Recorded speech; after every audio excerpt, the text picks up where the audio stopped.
Come in. Welcome. I'm E.G. Marshall. Some years ago, a famous American general observed that old soldiers never die. They just fade away. Throughout all history, there has been an unending line of those who may have died, but who gave the appearance of disappearing from life, of just fading away. Those we call missing persons. If indeed they did fade away, by what means were they able to do this? Where did they go? And what happened once they got there? Terry, what's happening? Do you see what I do? None of them are moving. They're just standing there, hundreds of them. Saying nothing. Grinning at us with those little eyes of theirs. Kent, look. Their faces, their bodies, they're changing. What do? We get out of here as fast as our legs will take us.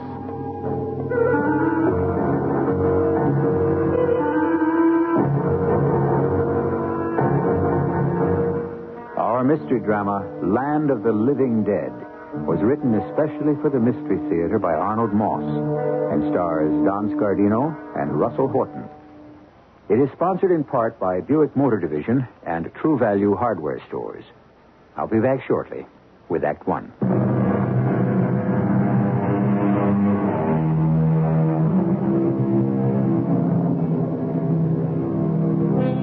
There are a few places left in the world that have hardly been touched by the hand of what we call civilization, where man still lives almost as primitively as at the beginning of time. Such a place can be found in South America on the western plateau of Brazil. It's called the Mato Grosso. Jungles, rainforests, and oppressive swamps cover the land. Two Americans, a young man and his older colleague, are poring over timetables in a small New England town. Maps and charts that lie spread on the floor before them. As it stands, Terry, the morning flight from New York to Rio de Janeiro will just about make the plane connection. Now, even if we take the commercial flight from Rio to Cuiabá, what kind of transportation can we get into the interior? And I mean transportation that we can depend on, Kent. Well, the answer is probably none. Not unless we want to go the way of Professor Schneider. No thanks. No mules, no native dugouts and snake-infested swamps for me. Right, so we stick to our original plan. We reserve our own airplane in advance in Rio. The best and safest in Brazil. And a grant from the foundation is generous. It'll cover all those expenses. Besides, it's not as if we didn't know what we're doing. We're both experienced pilots. Right, so we fly ourselves from Rio to Cuiabá, spend whatever time we need there for supplies. Let's take another look at the charts. Nearly 2,000 kilometers. It's a good 1,200 miles. Where do we refuel? Right here. Ribeirão Preto. I think that's how you say it. It's big enough to have an airport. The chart says so. Good. And from there, Kent, it should be clear sailing to Cuiabá. We hope. Yeah. After that... Well, once we get past the heaviest jungles and the tropical forests, we shouldn't have any trouble finding places to land, right? If we can avoid the swamps and the quicksands. You know, I have an idea that's what may have happened to Schneider on his last trip. What, quicksand? How else could he have disappeared so quickly and so completely? Never heard from again. Either that or... The Indians? No, I don't think so, Kent. Why not? I just don't think so. True, we know almost zero about this strange tribe of Indians we're looking for, but one of the things we do know from Schneider's report of his first trip is that they're relatively peaceful, unwarlike. Relatively? Well, what have they got to be warlike about? There's no one near them for almost 100 miles. They're vegetarians. The products of the forest are their principal diet. But, Terry, we also know that they're descended from the Jivaros, the headhunters of Ecuador, the pleasant chaps who would just as soon cut off an enemy's head, your head, Terry, or mine, and shrink it down to the size of a baseball. But you're forgetting that in the 200-300 years since some of the Jivaros migrated from Ecuador, something happened to them. They changed. Maybe. Well, that's why we're going there, to find out how they changed, and maybe even why. You know, that's what makes life so fascinating for anthropologists. The study of the whole human family of man, his mind, his body, his culture, and particularly the study of primitive groups like this one. For me, Terry, there are 3 things about this expedition of ours that get me excited. Which are? First, the prospect of seeing with my own eyes a whole tribe of white Indians, just as Professor Schneider described them. A whole community of albino Indians. And to try and find out how that came about. And second? The possibility of finding some trace, even the slightest, of the missing Professor Schneider. Yeah, I'm with you on that. How about the third and last? Well, it would be awfully nice if the both of us get back to civilization alive. When do we leave?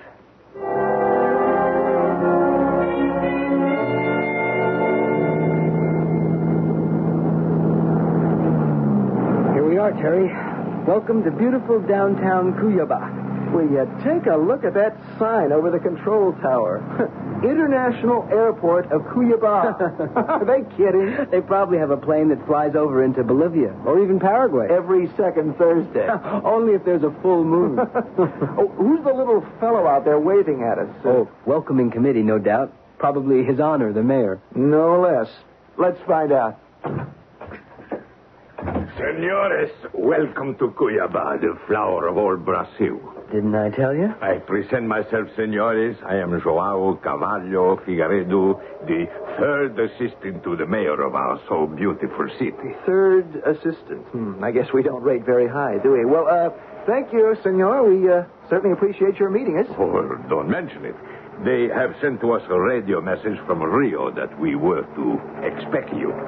How can my city be of service to you? Well, we're headed for the interior, Senor Cavallo. We'll need a couple of days here to lay in a supply of food and equipment. Oh, of course. You will find that Cuyaba has the best of everything you might possibly need. If I may be bold, senores, may I ask where in the interior? Due north. Northwest, maybe. How far, senor? Oh, not too far. You do not wish to say. It's much easier to see by your replies what equipment you will need. Shovels, pickaxes, mining pans, dynamite. Mining pans? Dynamite? The Mato Grosso is very rich. Not only for all minerals, but for diamonds, silver, even platinum. Is that so? I know what you look for.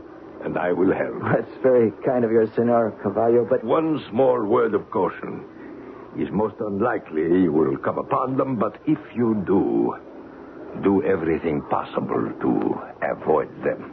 Avoid who? What?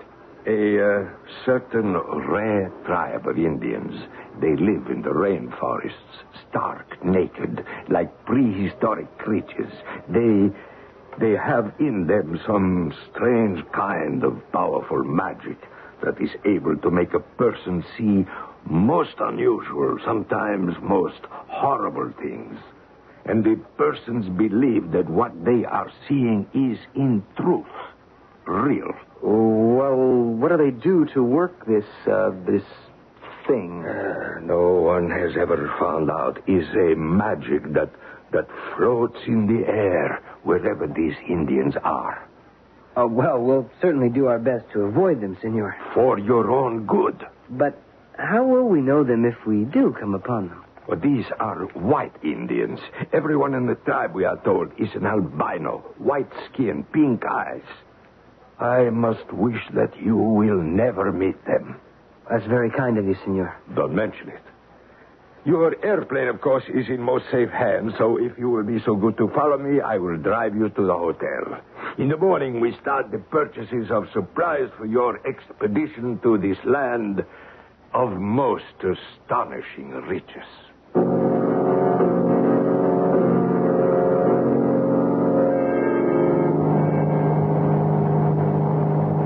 What are we going to do with all that mining stuff we bought? Oh, give it away, throw it away. But I think we did the right thing, Kent. You mean by not giving away the real purpose of our mission? Yeah, somebody might have tried to stop us.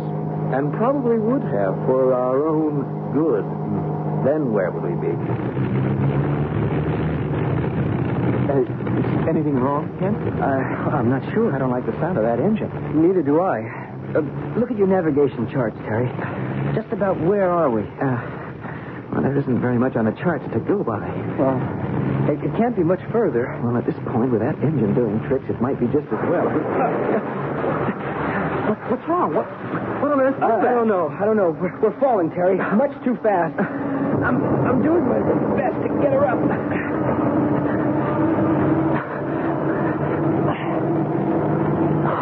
Hey, I think you got it, Kent. Here we go. Up. We're all right? Probably. Funny thing. For a second or two back there, I had the uncomfortable feeling that I'd blacked out. Cold. Yeah, so did I. It's odd. Well, what do you suppose that was? It sounded like an airplane crash. Well, there can't be a plane near us for hundreds of miles. Oh, well, we better start looking for an opening to land in. Whatever it was. Wherever we are. It's beginning to clear down there. We've left the most tangled part of the jungle behind. Oh, that's grass down there. Tall grass. Miles and miles of it. Take her down a little bit more, Kent. Here we go. You look around, too, for a good spot. Yeah, I am, Kent. I think if we... Wait a minute. We just one beautiful minute, Kent. Do you see what I see? What? Down there. Over to the left. The left? Oh, no. No, I don't believe it. It's not possible. I think I'm looking at one of the largest, most modern landing fields I've ever seen in my life. That runway is going to be 8,000 feet long, minimum. All those modern buildings and the equipment. What are they doing here in the middle of nowhere? Where the devil are we? Well, there's only one way to find out, Kent. Switch on your radio. CM 5406. We're coming in for landing. Kindly instruct. That's nothing. Well, try it in Portuguese. Okay. CM 5406 aproximando e requer permissão para pouso. Favor instruir-me. Still nothing. There's only one other thing to do. Start for your landing, Kent. If what we think we're looking at is real, no problem. You're thinking of what Carvalho told us. If we only think the landing field is there, still no problem.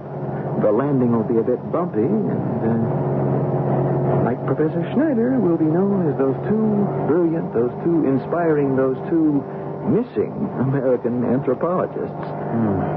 Fasten your seatbelt, Terry. Real tight. We know that travelers on the desert will sometimes see a lake stretched out before them, where no water exists. Or a seaman will discover the inverted image of a ship in the middle of the ocean. These are what we call mirages. Scientists have explanations, optical illusions. But for some of us, they seem to take on a cold basis in reality, like the airport Terry and Kent have just discovered. I'll be back shortly with Act 2.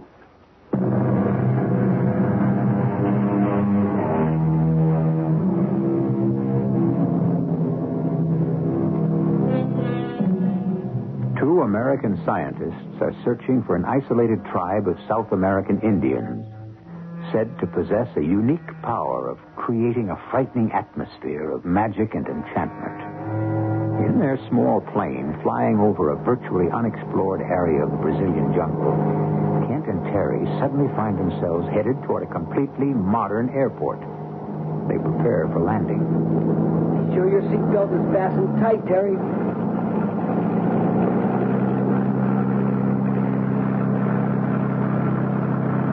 Hey, beautiful landing, Kent. Real proud of you. I'll taxi up to that building over there on the right. Terry, you notice anything else a little peculiar about this place? Other than the fact that it's here at all? Huge modern airport in the middle of the Brazilian jungle. 1 o'clock in the afternoon and not a soul, not a single solitary soul in sight. Could it be that this is the time for their siesta? Siesta? At an airport? Can't. Even down here, there'd be somebody in the control tower, a mechanic on the field or near the runway, a baggage loader, somebody. This place is absolutely deserted. I don't get it, Terry. What do we do? Only one thing to do. Get out of the airplane, investigate. There's got to be an explanation. Well, the main lobby must be through that gate over there. Well, then that is where we're headed, Kent. I'm with you. Everything's so quiet. I don't hear a thing. Neither do I. Except our own footsteps.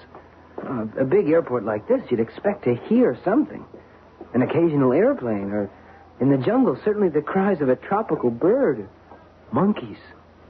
Something. Absolutely nothing.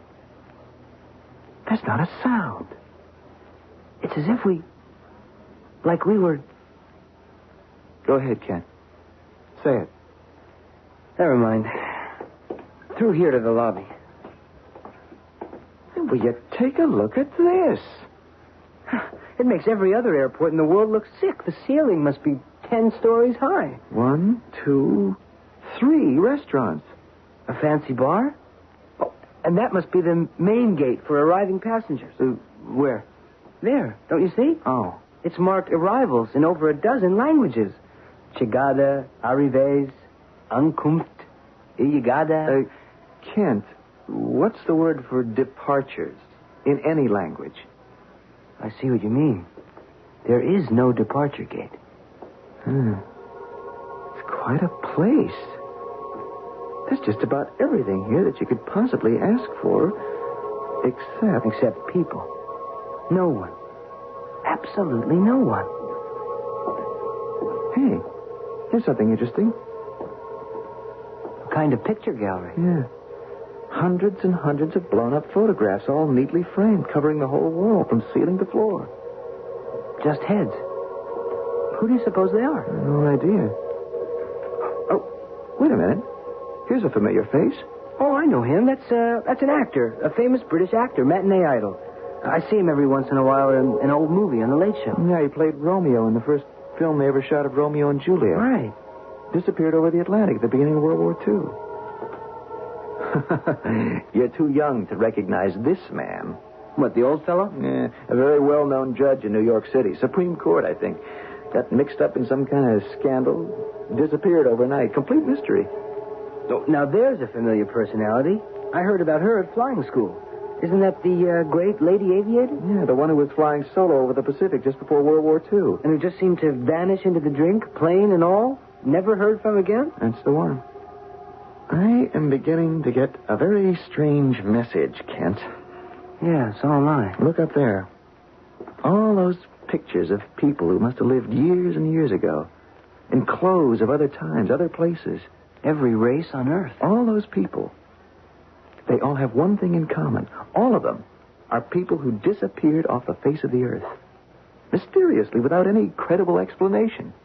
But why are there pictures here? Spread out over the walls of this crazy airport. An airport at the end of the world. Don't you know, Kent? Don't you know, Terry?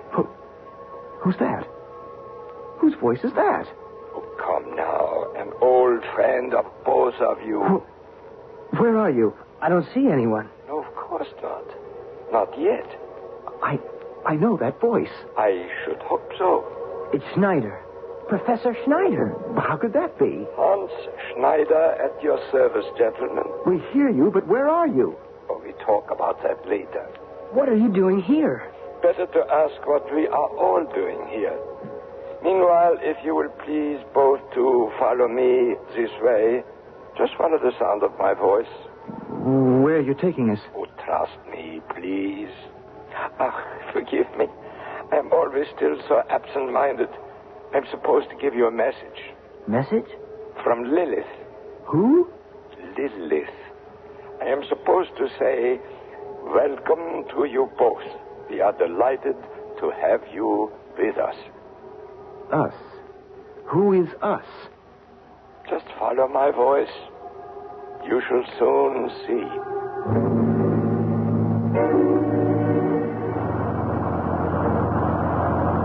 We've been on this godforsaken bus for almost 20 minutes. It keeps on going without even a driver. And we're still no place. Now, you gotta calm down, Kent. You gotta take it easy. There's never been anything like this. That voice, Schneider, or whoever it was, told us to get in. We did. Just the two of us into a waiting, empty bus. The bus takes off. Look over to the right. You see that? We've come to what seems to be some kind of city, a large settlement of some kind. Oh, so we have. All of it built around that tall building with the funny kind of double spire. Looks almost like a cathedral. We're slowing down. Last stop. Everybody out, I guess. I think that's what they're trying to tell us. What do you suppose that is? Well, we're about to find out. Look at that mob of people pouring out of the tall building. Hundreds and hundreds of them. Dressed in every conceivable fashion, every period of time. Like a gigantic fancy dress ball. They're all headed toward us. And none of them seems to be speaking. They're all of them absolutely silent. What do we do? And just stand where we are, see what happens. Can't. Look. Right in front. Leading the rest of them. Hans Schneider. Our Hans Schneider. What's that immediately behind him? I don't know. Some sort of sedan chair. A closed-in platform carried by 4 men. What or who are they carrying? We are about to find out. Gentlemen, once again, I welcome you to our home. Home? What home? We're in Brazil, Professor Schneider, aren't we? We started out, same as you did, Professor, on a search for albino Indians. Indians of the Mato Grosso. I know. Where are we? I mean, who are these people, and why are they all so silent?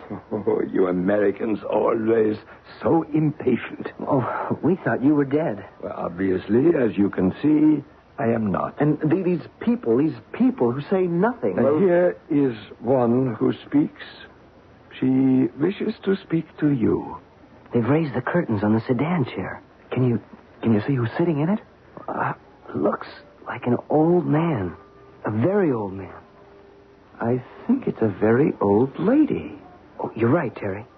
She looks like one of those ancient Egyptian mummies. Her skin is like wrinkled parchment. She also looks very important. Terry, her lips are moving, but I don't hear anything. Quiet, Kent, please. Kent Floyd. She knows my name. Terry Bridgewater. And mine. We are honored by your presence. Schneider, you will please leave us. Oh, yes, of course. We will do everything to make you comfortable. That's very kind of you. May we be permitted a few questions? Of course. We started out on an expedition to locate and study a rare tribe of South American Indians. And instead you discover us. What happened? Where are we? Who are all of you? So many questions, all at once. This place to which you have come is the land of the missing, the land of the living dead. What? We are those who vanished into the thinnest air from the beginning of creation. We are the missing persons of all time. And this is where you all disappeared too? Yes, all of us. In what part of the world are we? In all parts of the world. Every city, every town, every village. In the sky, on mountain tops, in flooded rivers, in the bowels of the earth, at the bottom of the sea. But how long do you all go on living? Forever. Forever? To the end of time. Perpetually. Infinitely. For all eternity? You think that is impossible. Not so. But how... Once a day, everyone here enters the temple, and silently we contemplate eternal values, eternal life. And what do you do there? Conquer death. For us, you see, there is no death. We remain at the same age at which we vanished from the earth.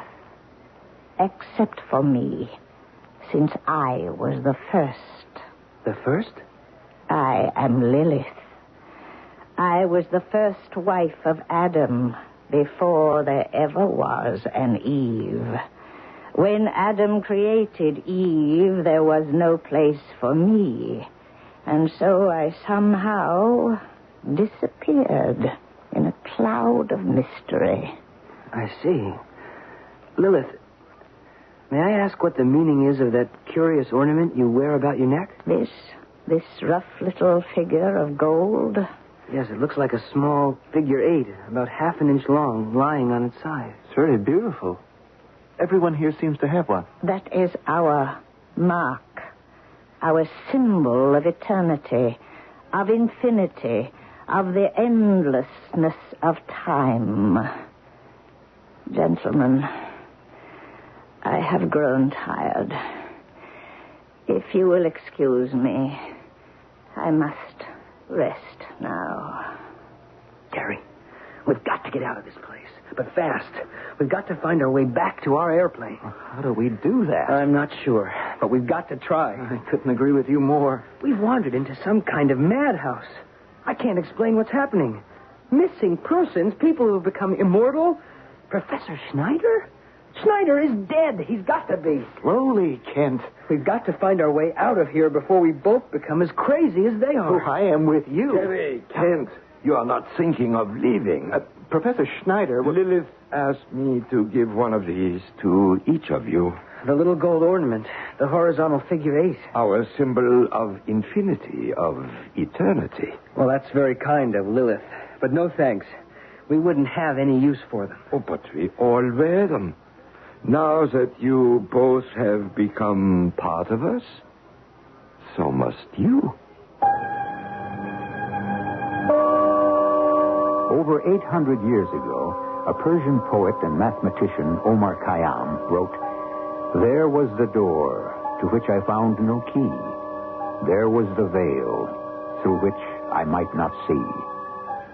Two anthropologists, in their effort to probe into some of the most ancient secrets of mankind, have come to a door to which, at the moment, they find no key.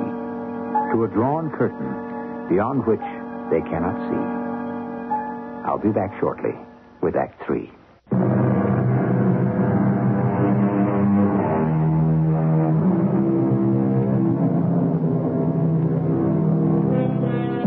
The word missing can be a terrifying word. Missing in action, for example, is a sad and all too familiar phrase. Almost every large city in the world has a bureau of missing persons, whose task it is to try to unravel the often bewildering mystery of a human's disappearance. Kent Floyd and Terry Bridgewater are, at the moment, doing everything possible to find their way back into a world they know. We can stop running, Kent. Please, I don't think I can go much further. We've got to keep going, Terry. But nobody's following us. Nobody's even tried to prevent us from leaving. And did you stop to think why? Why they didn't try to stop us? Well, at this point, does that matter? If only we could be sure we were headed in the right direction. I have a feeling that once we get past that clump of trees over there... Oh, yeah, Kent, you're right. There it is, the airport. Hey, I'm sitting right there, CM 5406. Our airplane. Oh, the place is just like when we landed. Not a soul in sight. Absolutely deserted. Well, let's get into that plane, and fast. And out of this place forever. Oh, isn't that one of the most beautiful things you've ever seen in your life? Here we are. In you go, Terry. Right. And here we go. Well, nothing's been touched. Isn't that wonderful? Looks okay. Get us started, Kent.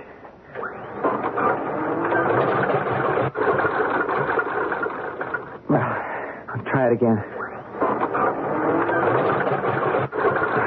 Let me check everything. Let's see now. Well, what's wrong? Why doesn't it catch? They've done something with the engine. Oh, but what? That's what I'm trying to find out. Why doesn't this damn thing turn over? Oh, there we go. Whew, thank heavens. Maybe we're both overreacting. Oh, maybe. And away we go. Away we go. But where to? Any place. As long as it's away from here. Now, how's our supply of fuel, and what's our course? Oh, we've more than enough fuel to... What's the matter? The fuel gauge. It's not working. Well, what about the rest of the panel? Nothing. No, everything's dead. Wait, even my watch has stopped. Yeah, mine too. What do we do? We keep going. As long as we can. Well, on what course? What direction? Well, we'll have to depend on our memory and our good sense, I hope, of navigation. And maybe, pray a little? Oh, it can't hurt. But I have a feeling that tells me we're on course, or very close to it. And if we're not? If we're not, Terry, praying a little won't be quite enough. Not quite.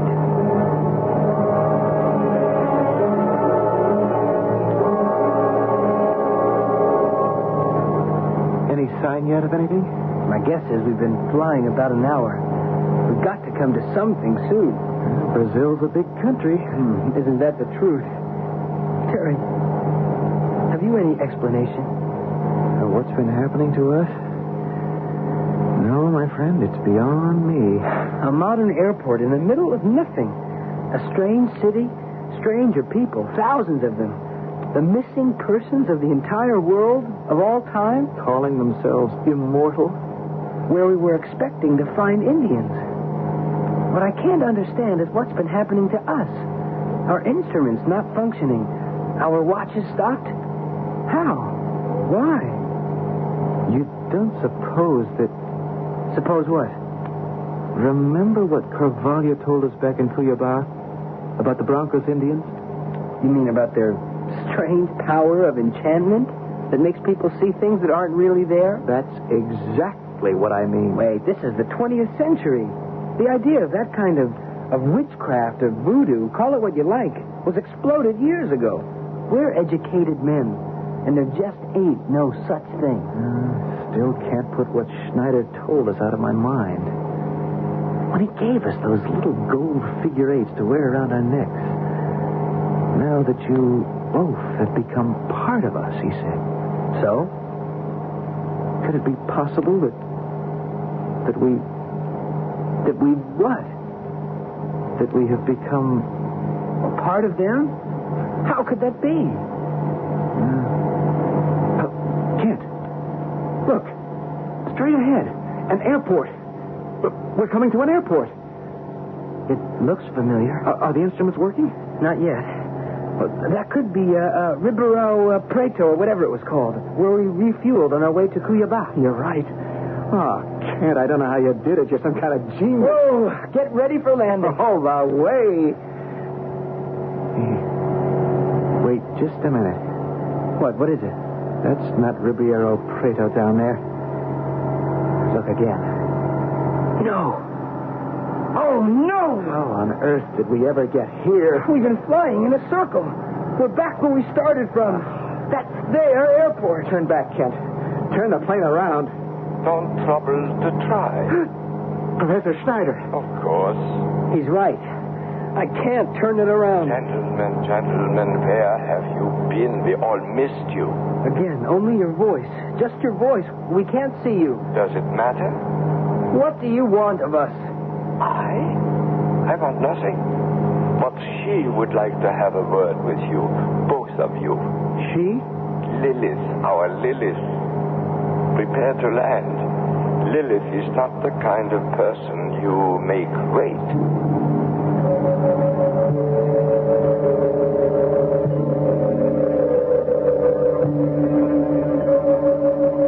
But why? Why should you want to leave us? Tell Lilith why. Because we don't belong here. That's why. You don't? We have our lives to live, and if you don't mind, we prefer not to live them here. We're scientists. We have important work to do. The exact words I said when I first arrived. You must try to understand. Both of you. You remember when you were flying here on your way from Cuiabá? Yes. You heard a strange sound. Like an explosion, like an airplane splintering, crashing into bits. What you heard was your own airplane plummeting to earth into the wilds of the jungles of Brazil. What? Neither it nor either of you will ever be heard from again. So relax, both of you. Don't waste your time trying to leave us. Your life is here forever. We can't accept that. You will, my friend.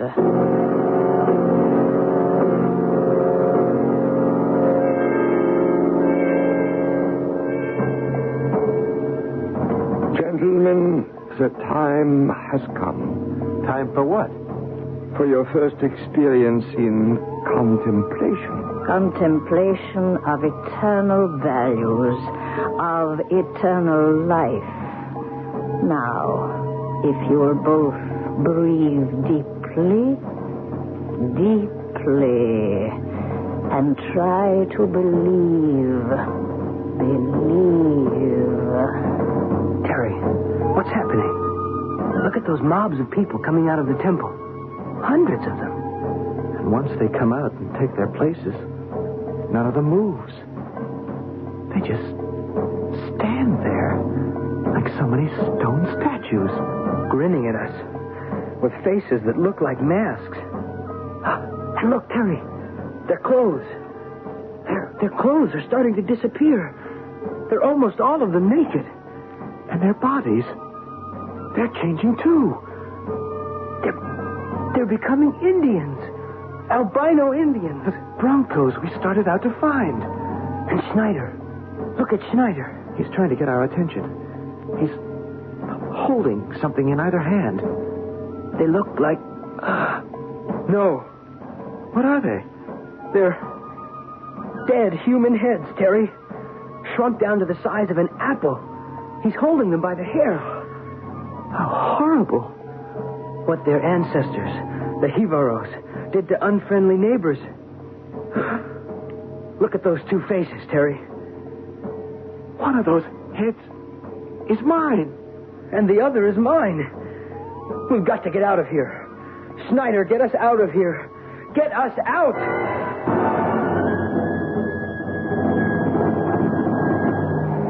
Oh, I never thought we'd make it. Why do you suppose Schneider let us escape? Maybe he felt sorry for us.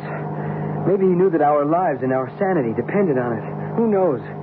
But something did give us that extra boost of adrenaline we needed. The main thing now, Terry, is that... Terry. What? What is it? How long would you guess we've been in the air? Well, let's see. It's, 1:15. Can't. My watch is going again. So's mine. And look at the instrument panel. Everything's working. I'm going to try the radio. CM 5406 calling. Calling anyone, anywhere. Radio and instruments have not been functioning. Come in, anyone. We request our position. Over. CM 5406. CM 5406. Oh, isn't that beautiful? You are 12.6 nautical miles southwest of Cayo Airport. Gallo, that's the control tower in Rio de Janeiro. We're approaching Rio. Runway 4 is clear. Please use runway 4. Thank you. Roger. Terry, look. There's Sugarloaf over on our left. And Guanabara Bay. And there's the Christ of the Andes. Terry, we're back. Back in Rio. Alive. And in one piece.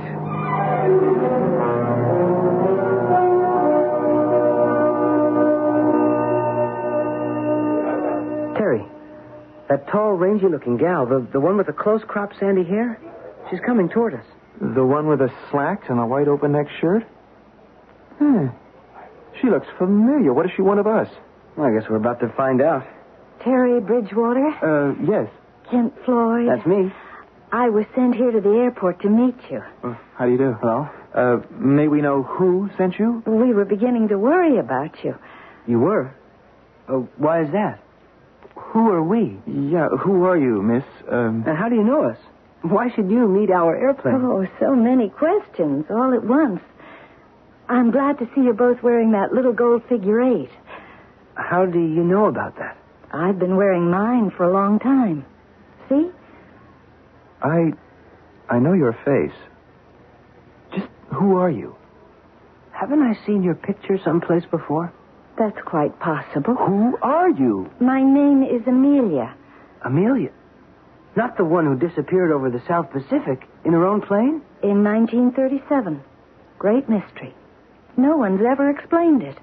Well, then what are you doing here? Isn't this Rio? It's any place you want it to be. Rio, Hong Kong, Cairo, the middle of the Brazilian jungle, Detroit. Any place. We're all of us among the missing. We're all of us in the land of the living dead. Please, follow me. So, like many another scientist who sacrificed his own life in the attempt to increase knowledge, Kent Floyd and Terry Bridgewater seem to have passed into the strange world of missing persons, the world which William Shakespeare in Hamlet described as the undiscovered country from whose bourne no traveler returns. I, however, shall be back shortly.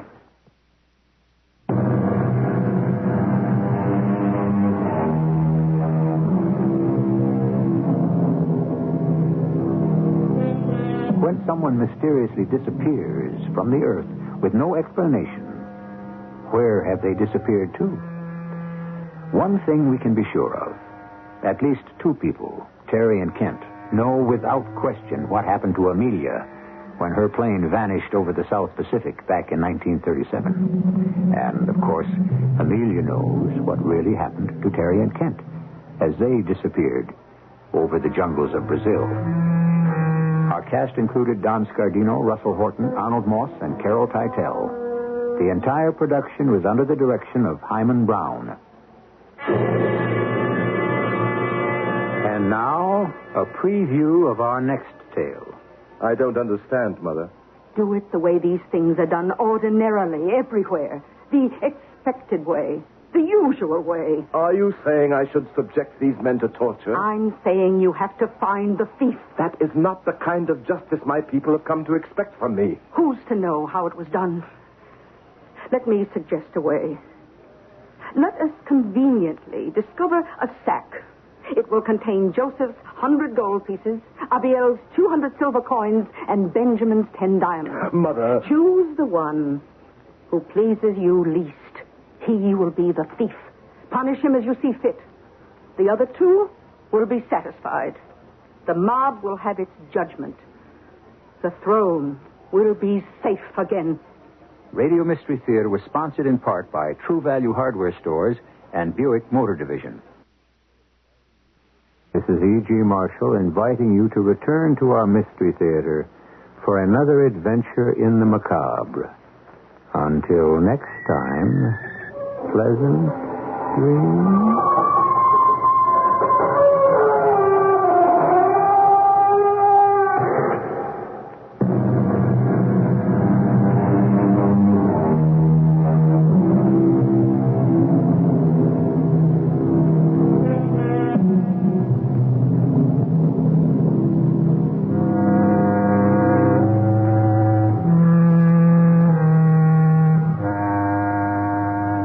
The CBS Radio Mystery Theater presents...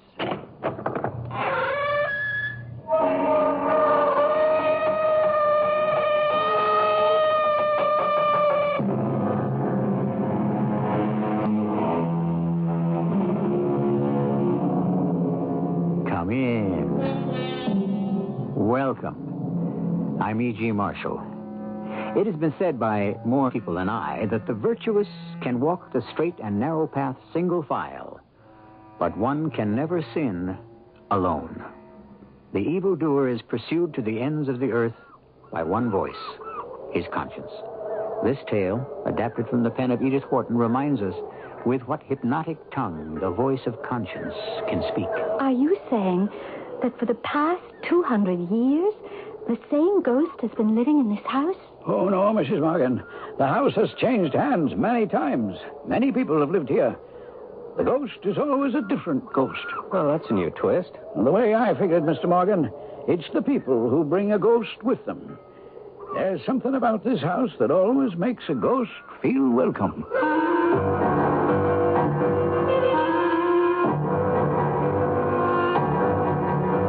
Our mystery drama, The Man in the Black Cap, was adapted from an Edith Wharton classic, especially for the Mystery Theater by James Agate Jr., and stars Paul Hecht. It is sponsored in part by ARM, Allergy Relief Medicine. I'll be back shortly with Act One.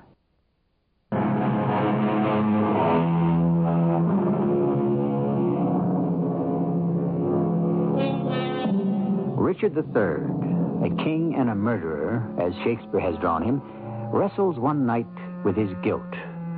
My conscience, he says, hath 1,000 several tongues, and every tongue brings in several tales, and every tale condemns me as a villain. Our story of the power of conscience takes place today, yet the crime it discloses is as old as the first sin in the Garden of Eden. I remember so well the day John and I went to look for a house. It was the first day of the fall. The New England trees marching up the road with their red gold banners of leaves, leading us right up the Maine coast to Eastport Harbor, a delicious little town with its bright white church and velvety village green. We sat in a tiny room of the only real estate agent in town. Well, Mr. and Mrs. Morgan, there ain't so many houses in your price range as there used to be. Folks are getting mighty smart about values these days. And for your top figure, I'm not so sure. Mr. Higgins, suppose we up the ante to $60,000. 60? Oh, John, do you think we should? Would that give us a greater selection? Oh, I don't know that it would.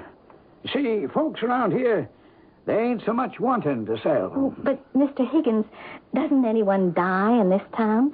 Out in Colorado, where we come from, the young people, they don't want to hang on to all the old homesteads when their parents pass on. They're looking for a new life. They can't sell fast enough and move to the city. Around here, Mrs. Morgan, people don't die off so fast. And when they do, the young folks like to stay where they was born. Bring up their children here. You mean there's nothing for sale in Eastport Harbor? Nothing at all? Where are you folks staying? We thought we'd try the inn. That's a nice place. Good food. Tell you what, seeing as how you're both so determined, give me a day. I'll call you Wednesday morning at the inn and see what I can come up with.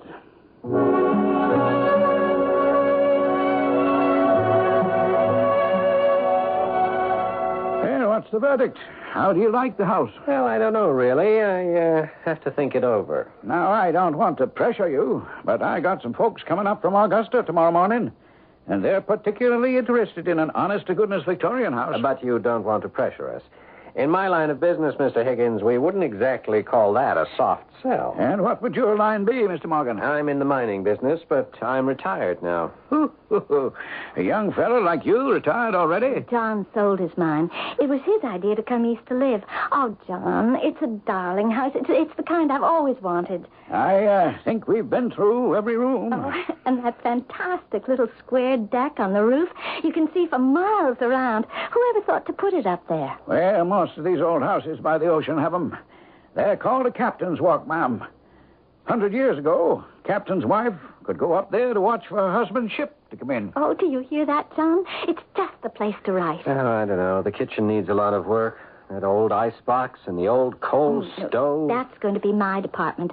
I want the kitchen to stay old-fashioned, just the way it is. You're not going to like hauling coal to cook with, I'll tell you that.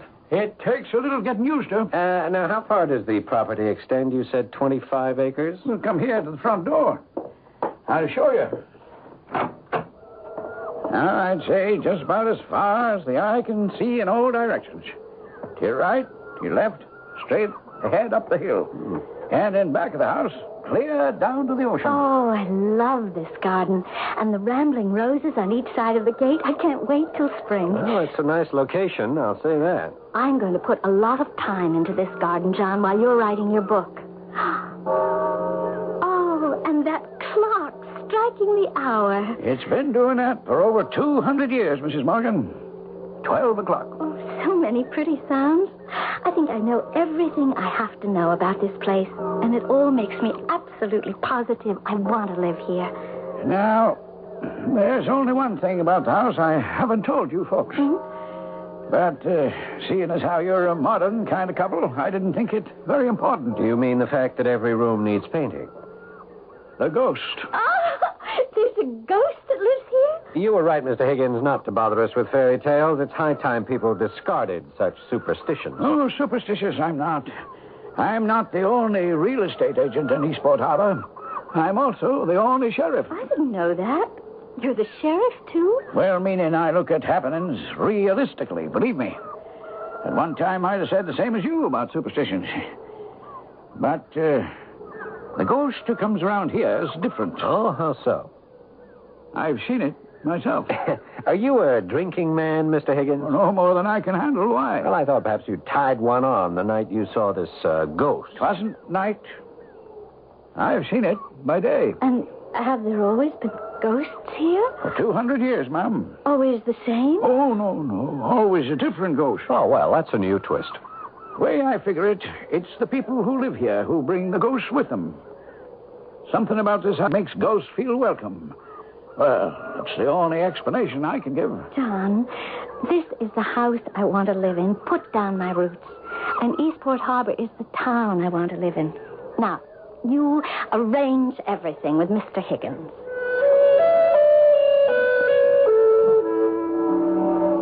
Those 2 months, until the cold weather set in, were the happiest of my life.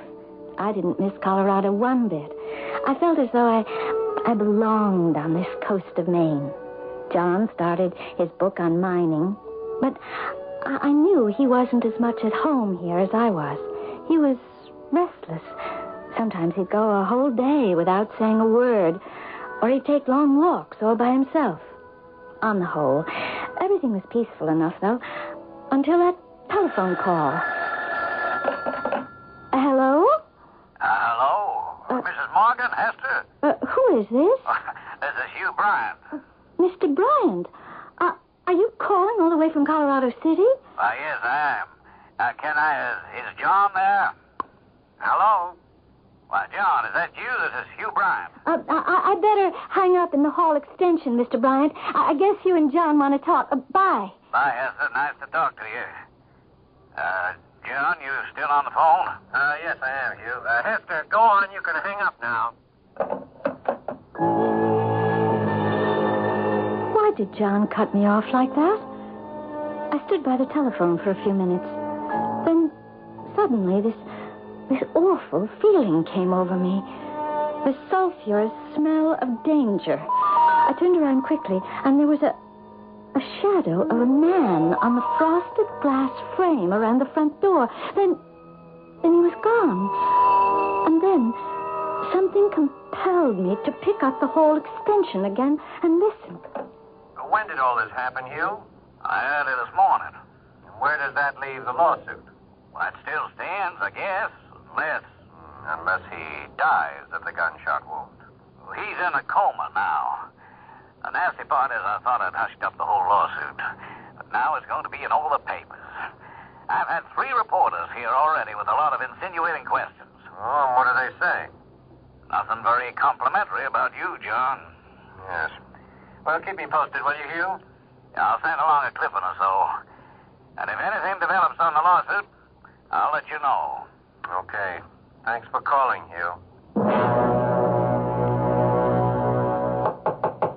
Come in, Hester. You don't usually have the study door closed, John. I disturb easily when I'm writing. I don't know what persuaded me I could write a book about copper mining. You're an engineer and you owned a mine. What else do you need? I suspect I need to know how to write. Just to put down my experiences. Well, it isn't coming out the way I thought it would. Maybe you should do something else, John. Well, that's just the trouble. We have a bank full of money from selling the Lucky Penny mine, but I don't know what I want to do with myself. 40 years old, and like Higgins said, a little young to be retired. What did Hugh Bryant want? Oh, nothing really. Tying up some loose ends from the sale of the mine, that's all. Really? Is that all? Why do you say that? If I say that's all, that is all. John, you never used that tone of voice to me before. What did you come busting in here for anyway? You know I'm working. Questions. Well, if you must know, I came because I was frightened. Oh? There was someone at the door. Well, I didn't hear the bell ring. He just stood there, and suddenly he vanished. It scared me. Oh, come on now. He probably came to the wrong house. He thought better of it and left. I don't know. I'm still a little shook up. John, would you do me a favor? Oh, sure, I will. Oh, Hester, I'm sorry. Forgive me. I'm sorry I barked at you just now. What is it? Would you come upstairs with me to the captain's walk? Now? Now. Oh, sure. But why? Well, I can't explain it. It's a beautiful view, and maybe a little change for you will help get rid of your cobwebs or whatever it is that's keeping you from concentrating.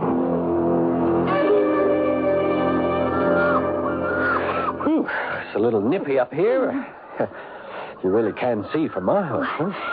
Let's just stay up here until the sun sets, all right? Okay, but it's turning chilly.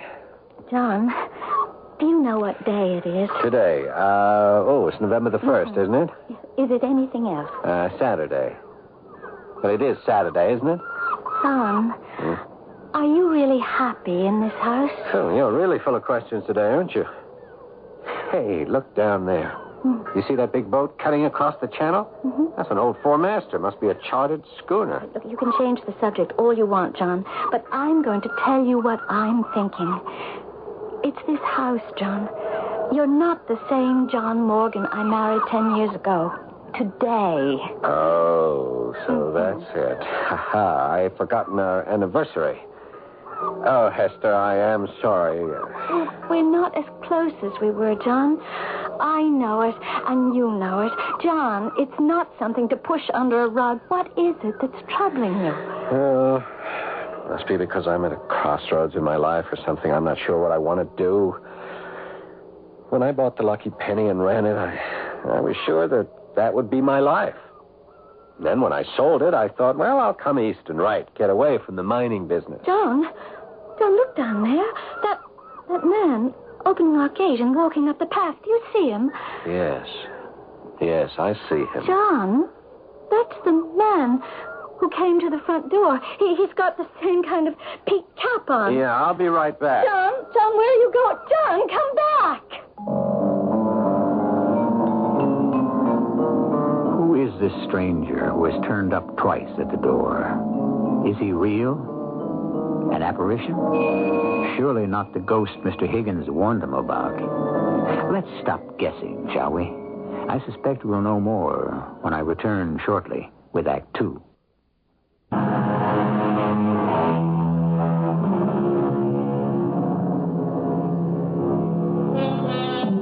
Let me reset the scene for you.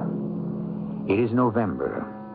In a large old house right on the Maine coast dwell a husband and wife recently transplanted from the Midwest, where the husband has made what in commercial circles would be called a killing. Are we being overly suspicious if we wonder whether the killing was purely business? John? Darling, where are you? Oh, you frightened me. What's the matter with you, Hester? You open a door, I happen to be standing right behind it. Oh, what are you doing? I just got up from my desk to find a book. What should I be doing? I'm trying to write. What about that man? What man? 5 minutes ago, you left me on the roof. I had to climb down that rickety ladder all by myself.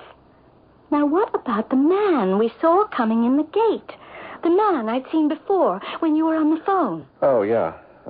Nothing. Nobody. I thought it was old Higgins, so I ran down to ask him about the deed. I haven't received a certified copy yet. You thought the man we saw was Mr. Higgins? Well, whoever it was, when I opened the door, was gone. How could that be? I was looking right down from the captain's walk. I didn't see anyone go away. I can't help what you saw or didn't see. He'd gone, I tell you, and no one was there. I can't imagine why you thought it was Mr. Higgins. This was a much younger man. Please stop plaguing me, Hester, and go away. Sometimes you can be very exasperating. When John's in one of those moods, it's best to leave him alone. And those John's moods are becoming more and more frequent. His temper's getting shorter and shorter. Then, something caught my eye on the hallway floor. I bent down and picked up an empty shotgun shell. How did it get here? We don't have a gun in the house. Why make such a fuss about an empty shotgun shell? Look, since we've moved in, I've cleaned every inch of this house, and, John, there wasn't any shotgun shell that could have escaped me. Here, let me have it. Oh, now, will you look at it, honey? Who knows how long it's been lying around? Could have been kicked in the door by someone walking in. There are 1,000 rational explanations. Look, my dad and I used to go hunting in the lake country, and I fired hundreds of rounds of those things. If it was fired more than 2 days ago, I'll eat it. Hester, look, why are you getting on my nerves like this? Will you tell me why I am? We'll be hurting each other soon, Hester, if we go on this way. I agree. We're not used to being under each other's feet 24 hours a day. In Colorado, you were always at the mine or in town. I had my work, my life. Here, we're too much alone. Well, I hope to heaven that's all it is. So do I. That's why I've invited old Mr. Higgins to stop by this afternoon for tea or a drink. Maybe he'll be the breath of fresh air we need. Some more tea, Mr. Higgins? May I fill your cup? Why, no thanks, Mrs. Morgan. I think I'd better be on my way before the fog drifts further inland. It's nice of you two to invite me over. Whenever I hear that foghorn, I think of some captain's wife up on our roof, waiting for her husband's ship to come in. It's just what they used to do, Mom. Mr. Higgins, you remember the day we first came to see you last September? You said you had another party interested in buying this house? Yeah, I do. Do you think we could get our money back if we put the house on the market? John. You heard me, Hester. Put the house on the market. Well, now, I'm sorry it doesn't suit you. It wouldn't be a little old ghost, would it? Ghost? What ghost? Well, maybe a new one showed up. I thought you said the people who live here attract their own ghosts. If this is a joke, you two, I'm not laughing. Isn't that someone at the front door? Yes, I'll go. And if you're not here when I get back, Mr. Higgins, remember what I said. Ask around. See what kind of money you can get for this place. John. I'll be back when I'm back. Well, now, I'm sorry. I didn't mean to upset Mr. Morgan with that talk about a ghost. I didn't think he'd take it so hard. I don't know what to make of him. Sell the house? He's never said that before. You have many visitors? Well, except for you, we don't know anybody yet in Eastport Harbor. I know what you're thinking. Who was at the door? You're very perceptive. Well, it's the second time today. This morning, the same thing happened. John just got up, walked out of the house, and never said a thing. If you like, ma'am, maybe I could have a talk with him, man to man. Maybe I'd be happy to talk to you, Mr. Higgins. Let's take a walk right now. Huh? You're not going to go out like that, are you? It's very cold. Mr. Higgins, shall we go? Why, sure. Now's as good a time as any. Mrs. Morgan, thanks again for the tea. Mm-hmm. I'm sure Mrs. Higgins will want you both to come visit us. Okay, neighbor. Let's be off before it gets so foggy we can't see our feet. Oh, and take your red Christmas scarf, darling. You know how easily you catch cold. Yes, I will. Oh, and you won't be long, will you? That foghorn's such a lonely sound. It gives me the woolies knowing you're out somewhere in it. It scares me. Hester, darling, what are you talking about? We're going to stay here. You know we both love it. Fog or no fog. It was all part of John's strangeness. His sudden turnabout from wanting to get rid of the house to saying he loved it here. I went into his study and had a long look. It got later and later, so I went up to the captain's walk to wait for him. Hester, where are you? I'm coming down, John. I was beginning to worry. I've had a stew ready since 6, and it's after 8. Now, tell Mr. Higgins to leave his coat in the hall if he wants to come in.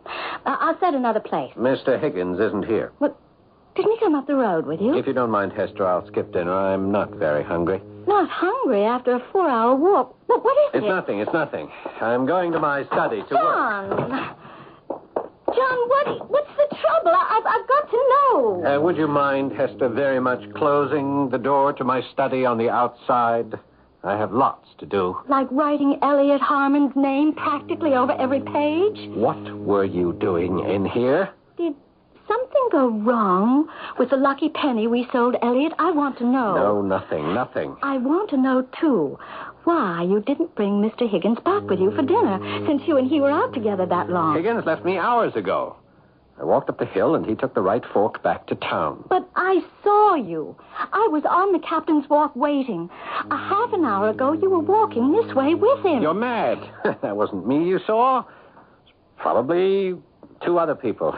In this fog, how could you tell? Because one of the men was wearing your red scarf.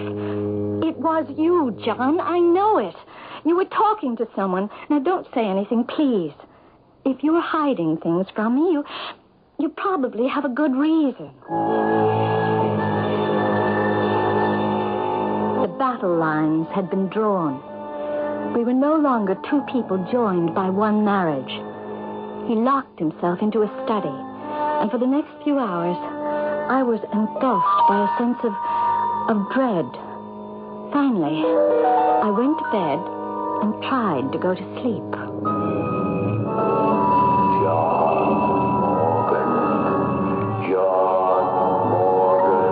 I was wide awake. There was something heavy in the air.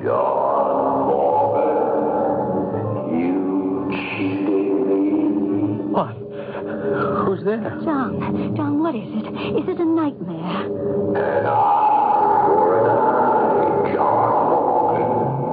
No! Before I could stop him, John was out of the bed and running out of his room. I switched on the light. John, where are you? I ran about the house like a crazy person. I couldn't find him. I ran back to the bedroom, slipped on some dungarees and a shirt. And then it came to me. He'd gone up to the captain's walk. I climbed up the rickety ladder, opened the little trap door. No, it's not true. I told you that 1,000 times. I said I'd fix everything, didn't I? Give me time. That's all I ask. Look, I never knew. Why do you keep coming after me? It wasn't my fault. I had nothing to do with it. You've got to believe me. No, you wouldn't do that. You wouldn't hurt her. She knows nothing. Don't do it. Come back here. Come back. Come back. John! Don't climb over the railing, John!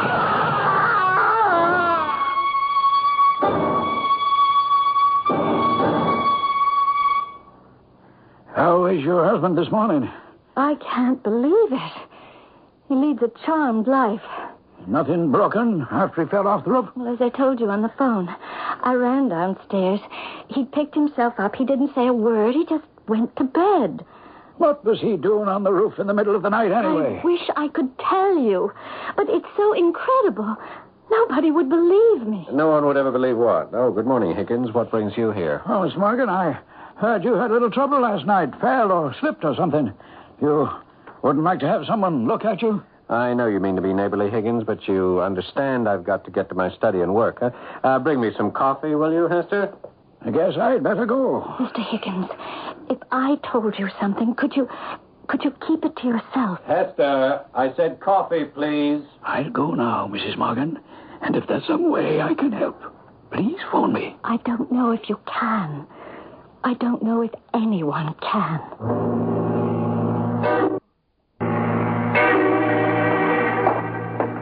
Here's your coffee, John. Oh, thanks. Just leave it on the table, huh? Last night, when you were up there on the captain's walk, who were you talking to, John? What? John, don't shut me out. Tell me what's troubling you. Hester, look, believe me, I can't, Hester. I want to, but I can't. It's been months of this waiting and Oh, what's that you've got in your hand? The mail? One letter. It just came.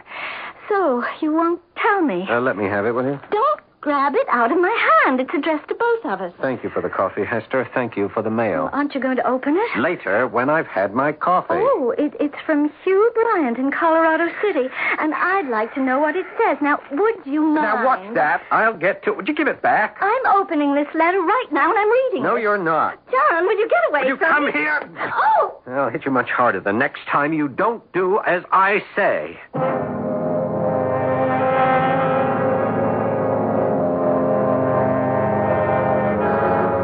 Often a man loses so much control that he attacks his wife. I can hear you say once is too often, and I agree. Have we here a man so plagued by guilt, so pursued by the echo of conscience, that he is driven to acts he would never condone in others?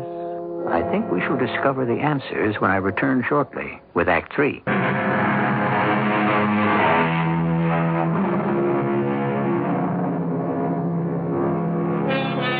It takes love, courage, and restraint to withstand a slap in the face from your own husband. Hester Morgan possesses all three.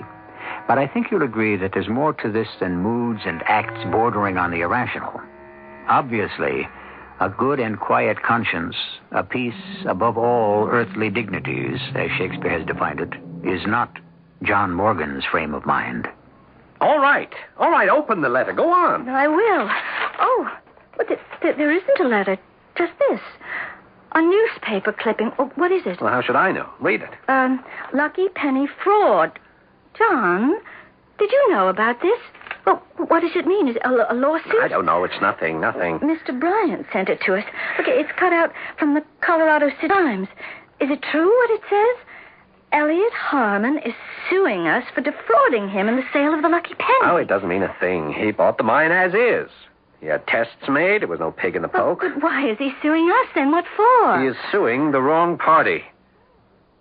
Who knew the government would suddenly step in and stop all strip mining? Well, is that what happened? He took his chances like all of us do. Who knew such a thing would happen? So he sues me. Anyway, that's all past. Past? Well, look at the date on the clipping. It was months ago. In fact, the day we left Colorado. It's all over anyway. You mean he lost the case? No. It never came up in court. Was it true, John? Did you cheat him?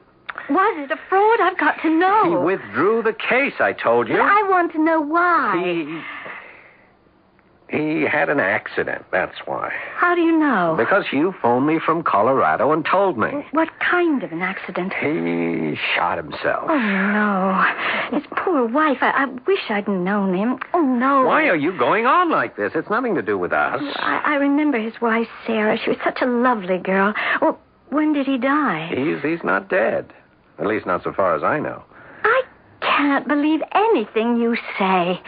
I'm going to telephone Mr. Bryant myself and find out. You'll do no such thing. Oh, yes, I will. The Lucky Penny was in both our names. I want to know what happened to that poor man. Put that phone down. I'm warning you, Hester. Don't force me. Never mind, operator. I won't be making that call.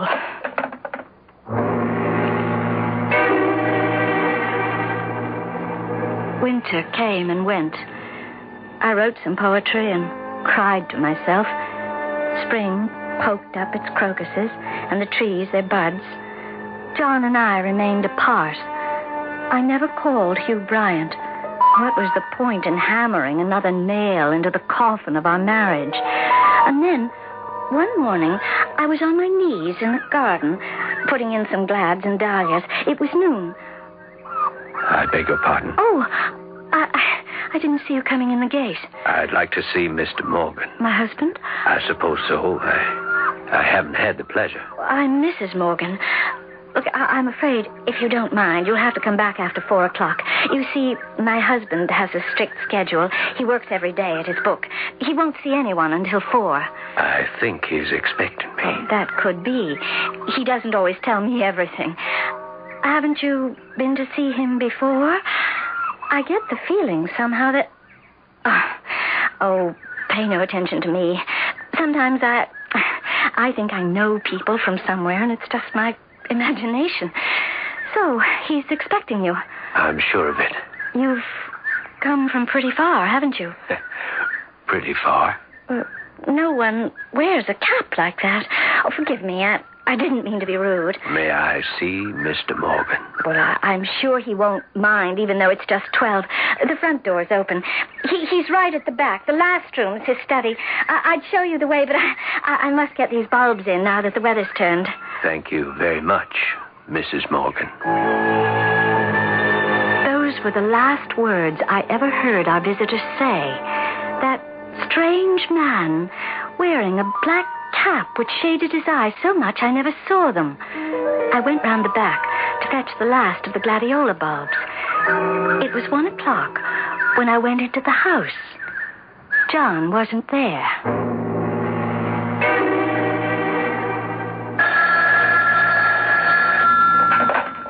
Hello? Hello? Mr. Higgins? Oh, Mrs. Morgan. I got your message when I got home. My wife said you'd called. Sorry I didn't get back to you before. We're just finishing dinner. Mr. Higgins, have you seen John? Why, is something the matter? I don't know. He's been gone all day, and I wondered if you'd seen him in town or anything. Well, I wasn't in Eastport Harbor today. Tell you what, if Mr. Morgan doesn't get back by, say 11 or 12 tonight, you call me. May I? And if I don't hear from you, I'll know he's home safe and sound. Hello? Yes? Mr. Higgins, it's midnight, and John isn't back yet. Okay, Mrs. Morgan. You just sit tight. I'll be right over. Now, first thing in the morning, Mrs. Morgan, I'll get a parcel of volunteers together, and we'll search the whole area.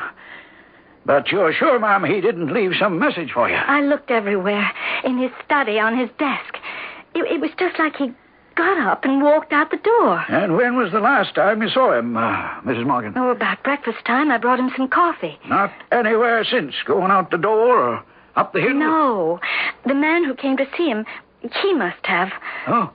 What man? A young man. He said John was expecting him. So I sent him along inside, and I went about putting in my flowers.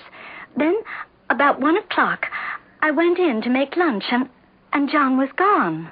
Uh-huh. And his visitor? They were both gone.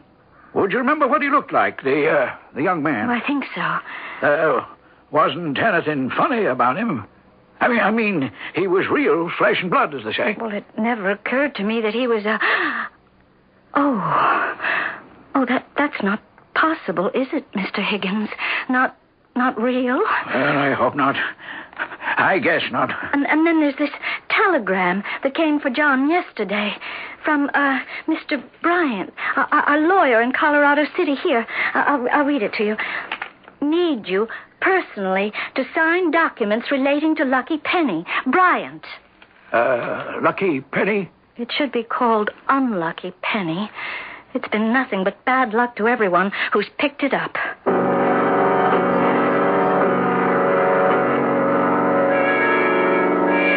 Hello, Mr. Bryant. Why, Hester, I should say welcome back to Colorado City. But what I am going to say is, don't you people believe in answering telegrams? Now, 3 weeks ago, I needed to file these papers. I telephone you, no one's at home, and... Well, anyways, I'm glad to see you. Where's John? Mr. Bryant, I came alone. Oh, no, that's awkward. Is he in town with you? No. Well, it's John ought to have to sign these papers. I guess you can. Where is he? That's just it. I don't know. He's disappeared. He what? Yes. Yes, he's gone. 3 weeks ago. They can't find him. Nobody knows anything. They've gone through the woods with dogs. They had helicopters everywhere. He's gone. Oh, that sure is distressing news. But you mustn't give up hope, Hester. I don't know what to think anymore, but I have to do something. Well, to get to business, I don't know whether you know it, Hester, but after Elliot Harmon bought the Lucky Penny, he brought a lawsuit against John. Oh, yes, John told me. Well, of course, we take the opposite view. Harmon sued on the grounds that John had misrepresented the mine's ability to continue to function. Of course, that was patently nonsense. No one could know the government would suddenly close down all strip mining. Well, at any rate, Elliot Harmon became despondent and shot himself. Oh. The bullet lodged in him. It took months before he finally died. When was that? 3 weeks ago today, as a matter of fact. At what time? Well, that's a funny question, Hester. No, Mr. Bryant, I've got to know. 2 o'clock, our time. Well, what would that be in Maine? Noon. 12 noon. I knew it. I felt it all along. Lord in heaven. You knew what, Hester? John isn't missing. He's dead. They killed him. He's been murdered. Don't you see? Elliot Harmon dies. Within an hour, John disappears. Are you saying that someone actually killed John as a revenge for Elliot Harmon? Yes, I am. But how could there be any connection? We're thousands of miles apart. Couldn't someone in Colorado City have telephoned to Eastport Harbor to go out and get John? Oh, that's awfully far-fetched. We sold the Lucky Penny for a good price, right? Now, if Elliot and Sarah Harmon felt they were cheated, so did all those other people who put up their money. At 12 o'clock, see, I remember hearing our church bell ringing the time. At 12, a young man came to our gate and asked to see John. I sent him inside. I never saw him or my husband again. Well, now, this young man, could you describe him? You remember him? I told the police everything I knew. The only distinguishing thing about him was he wore a black cap. Did you see a black cap? Yes. I never saw his eyes. They were like deep hollows, all shaded by that cap. Well, that's hard to believe. What is? Excuse me. Hello? Oh, hello, Chief Foster. I was going to call you. Yes, I have Mrs. Morgan with me. Hester Morgan, you remember her? She came up from the east on business. It seems there's quite a mystery about John Morgan. He disappeared 3 weeks ago. What? Well, you don't mean it. Oh, that's a terrible thing. Yes, certainly I'll ask her, and if she agrees, we'll be right along. Thanks, Chief.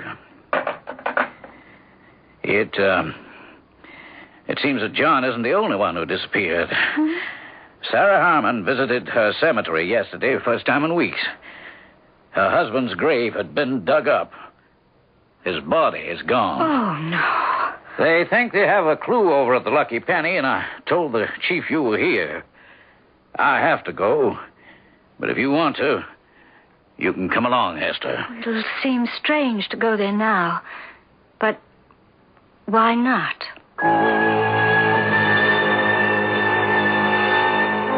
When we arrived at the Lucky Penny, they'd dug an experimental shaft to locate new deposits.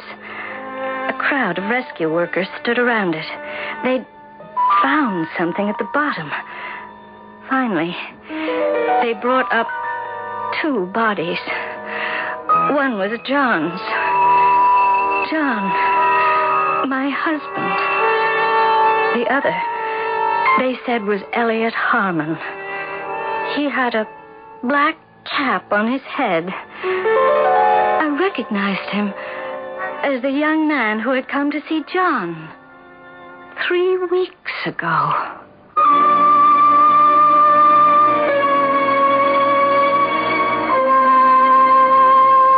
Is it beyond our comprehension to grasp what we have just enacted? That a man on the edge of death could haunt the one responsible until death itself does arrive and claims them both? We know so little of the world beyond. Isn't it possible that our flights of fancy could be on the wings of truth? I shall return shortly. Now a word for working stiffs. If you keep your noses to the grindstone, your nose is gonna be a mess. Ooh. So stick your nose into your TV set and have a laugh on CBS. Hello, neighbor, we're in labor. Whoops, we meant to say we're working stiffs. But when we take a job, we mess it up.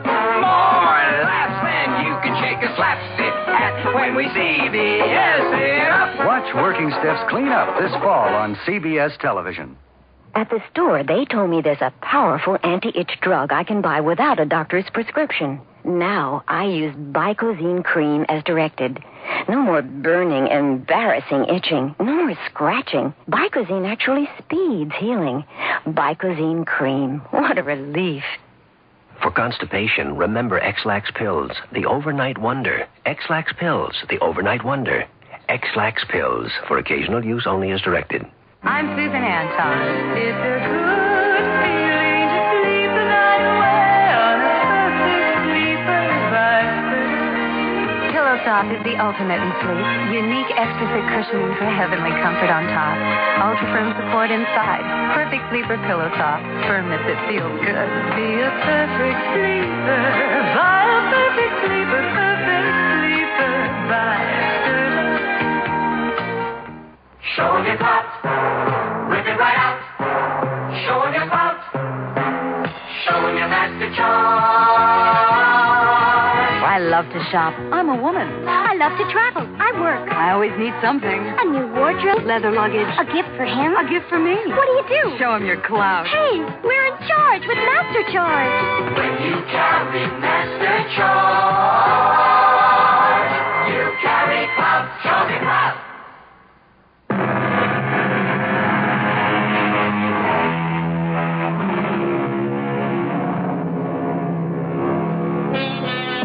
Consider the phrase, mind over matter. Is it a rule to live by? Can it remove one man from his writing table and another from his grave? Mind over matter. We find the precept, but not the proof. In Shakespeare, the good book, the Koran, and spoken by hundreds of poets, so it could very well be a fact. And may I add that if our mystery drama has told us anything today, it is also that reward and revenge are not that far apart. Our cast included Paul Hecht, Carol Teitel, and Ian Martin. The entire production was under the direction of Hyman Brown. This is E.G. Marshall inviting you to return to our Mystery Theater for another adventure in the macabre. Until next time, pleasant dreams.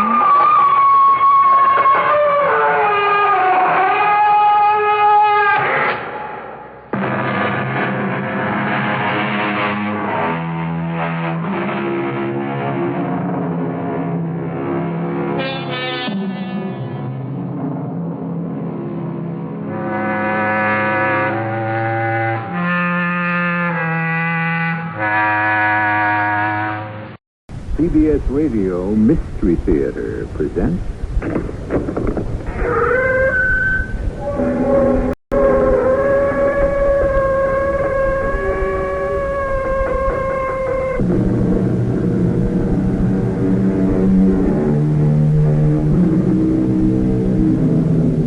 Come in. Welcome. I'm E.G. Marshall. The young soldiers fret and worry about the bullet that has their number on it. But it doesn't bother the old soldiers at all.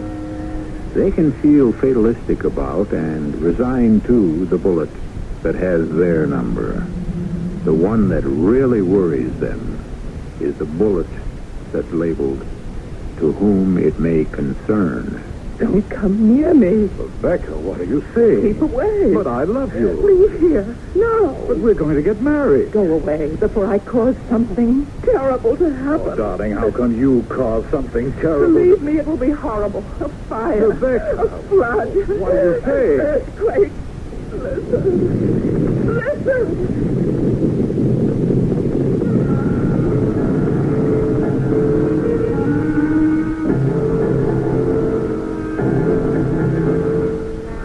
Our mystery drama, To Whom It May Concern, was written especially for the Mystery Theater by Sam Dan and stars Marion Seldes and Ian Martin. I'll be back shortly with Act One. Something beautiful and vital has gone out of our lives. The ability to just sit back and relax. The difference between us and the generations that preceded ours is that we have learned how to save time, whereas they knew how to enjoy it. They had time for everything. And this is the story of a man who lived back then, when there was time, just before World War I. Come with me now to the New York Club of Dr. Adams Mandeville, a place of fine old wine, mellow cigars, gleaming crystals, and easy conversation on a May evening in the year 1915. Hello there, Dr. Mandeville. Oh, good evening, Mr. Forbes. Mind if I join you? No, please.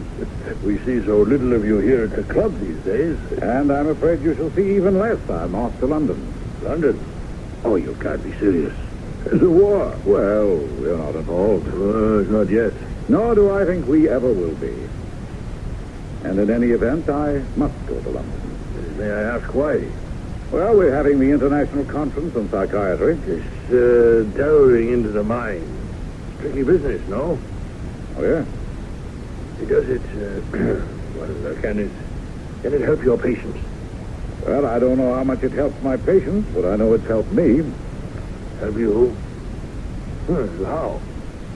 Let me put it this way. It's going to help me. It's going to save my life. How can you tell if it's going to save your life? Do you believe in the angel of death? The angel of death? Yes. Well, I suppose, figuratively speaking, in a way, we might assume that was the first question she asked me when she entered my office. She? Mrs. Rebecca Orne, a widow, most beautiful woman. Well, when I say woman, I mean a woman of almost 40, when the fair sex are in the glorious August of their beauty, a fully realized woman. Well, I must say, this doesn't sound like a doctor speaking. Well, doctors are also men. It was a month ago. She made an appointment to see me on the telephone, and when she sat down in my office, her very first question... Dr. Mandeville, do you believe there is an angel of death? Why? Or why do you ask? I understand you are one of those new doctors of the mind. The angel of death, is he real, or is he a figment, a creation of my own? Mrs. Orne, I know of no scientific evidence that can account for the existence of an angel of death, or of life, or of any angel, for that matter. Well, nor is anyone else such evidence, except perhaps myself. And what is your evidence, may I ask? An awareness of his presence. Uh-huh. What sort of awareness? A feeling that I'm not alone. Awareness, feeling, but is there anything tangible? It's tangible enough to me. The word tangible literally means something that can be touched. I know. And I feel his touch. Where? Oh... This may sound indelicate. I feel his touch all over my body. Yes? It feels as if I were suddenly chilled by an icy wind, and my skin seems to burn. It sounds contradictory, I know, ice and fire. No, please continue, Mrs. Orne. And I feel as if my hand is being taken. Taken in someone's grasp. You feel a hand. The fingers of a hand closed on mine. And you see? No one. Nothing. But you feel these fingers? Yes. And how do they feel to the touch? Well, again, fire and ice. Burning fire and cold ice. The icy coldness of death. And then what happened? The fingers of the hand that has closed over mine.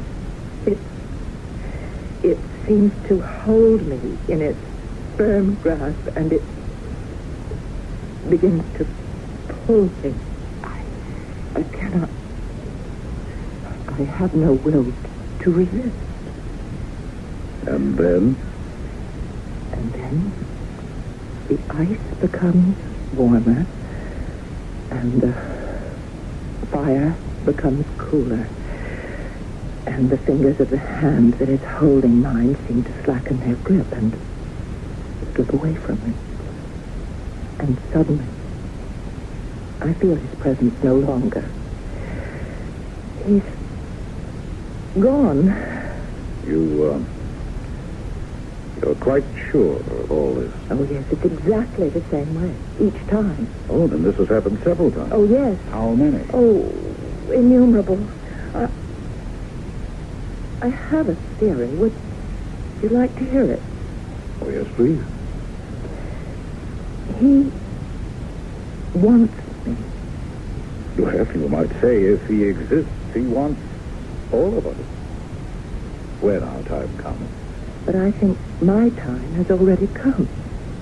I'm afraid I don't understand. And that he was unable to take me at that time. And since I escaped him, he must keep after me. And it becomes more and more difficult for him each time. And so he tries harder and harder.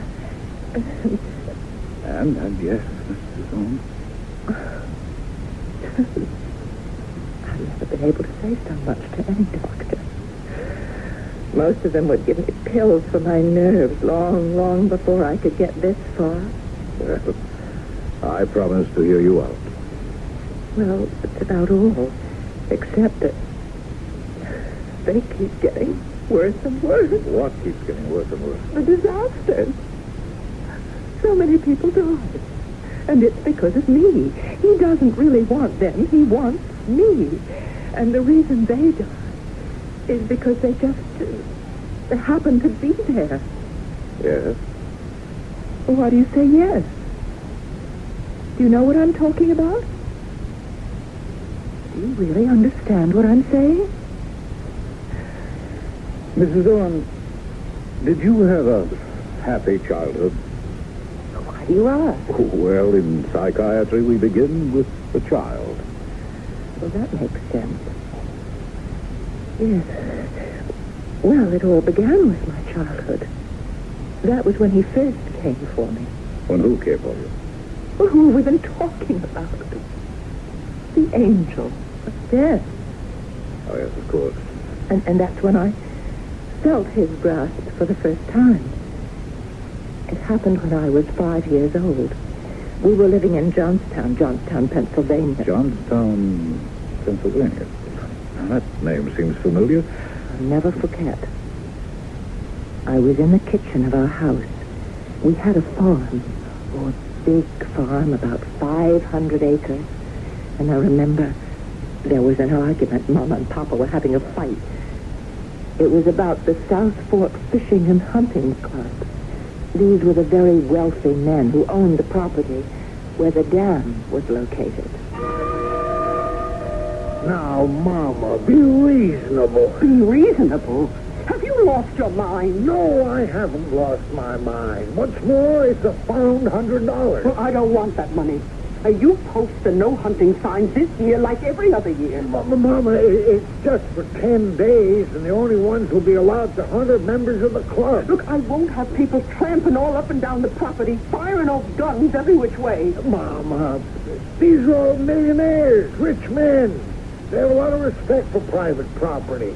And they know how to hunt very good, too. Well, don't they have all that property of their own around the dam? Wait, you know that over by the South 40 is where all the deer trails cross? And another thing. I'm against killing poor, dumb animals. Well, so am I. But for $100... And what about Rebecca? Rebecca?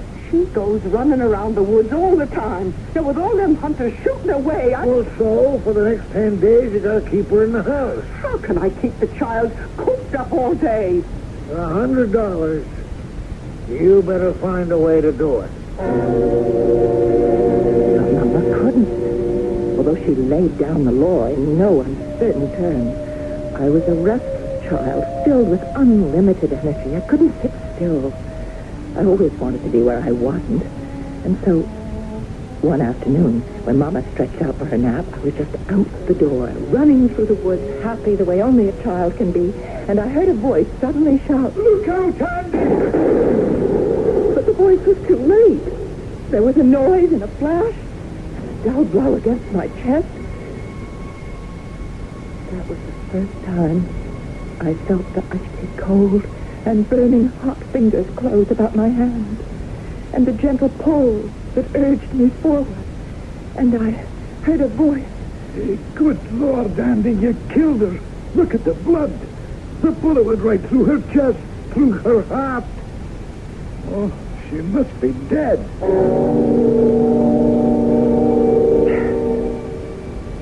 I was dead. At least I thought I was dead. I should have been dead. The angel of death had come for me. But suddenly, the fingers that grasped my hand loosened their grip. The ice became warm, the fire cool, and I just slipped away from him, or he from me, and I was free. You were shot through the heart? Yes. Could the bullet have missed? No. But surely... Oh, the doctors came from miles around, the best doctors. The club saw to that. They were amazed. Well, how did they account for it? They didn't. Those doctors couldn't. They said perhaps the bullet broke as it hit my chest and just a small piece of it penetrated my heart. Perhaps the tissue was able to repair itself. But really, they were only guessing. I was shot through the heart. That much is certain. And you lived. That much is obvious. I lived through other things, too. I was bitten by a copperhead a year or two later. Well, people do survive snake bites. Oh, rattlesnake bites sometimes. But very few folks are ever actually bitten by copperheads. And those that are... You're very lucky. Very imaginative. You know, you're a charming lady, Mrs. Holmes. May I ask why you have never remarried? Because I'm right. Of married? I believe I told you. The angel of death is so intent on capturing me that those around me are always in danger. Now, you're sitting here in my office. Am I in danger now? Yes, Doctor. How? I don't know. The building might collapse. It's not likely. It's a new building constructed of steel and stone. There might be an earthquake. There never have been any here in the East. Or a flood. Well, hardly. Well, there was a flood once. Actually, it was 26 years ago. When I told you I came from Johnstown, Pennsylvania, you said the name seemed familiar. Do you remember why now? Yes, of course. The flood, the famous flood. The Johnstown flood. Were you there at the time? Yes. And you lived through it? Yes, I lived through it. Unfortunately. Now, why do you say unfortunately? Because it wasn't fair that I should survive. I really deserved to die. I caused the flood, Doctor. I'm the one to blame for the Johnstown flood.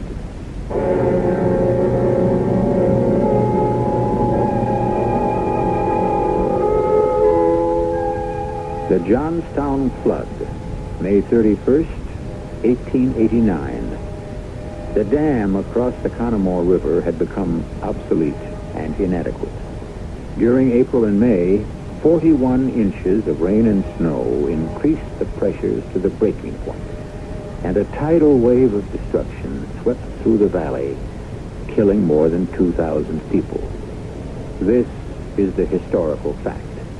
Now, if Mrs. Rebecca Owens has other information, we owe her the courtesy of a hearing in Act 2.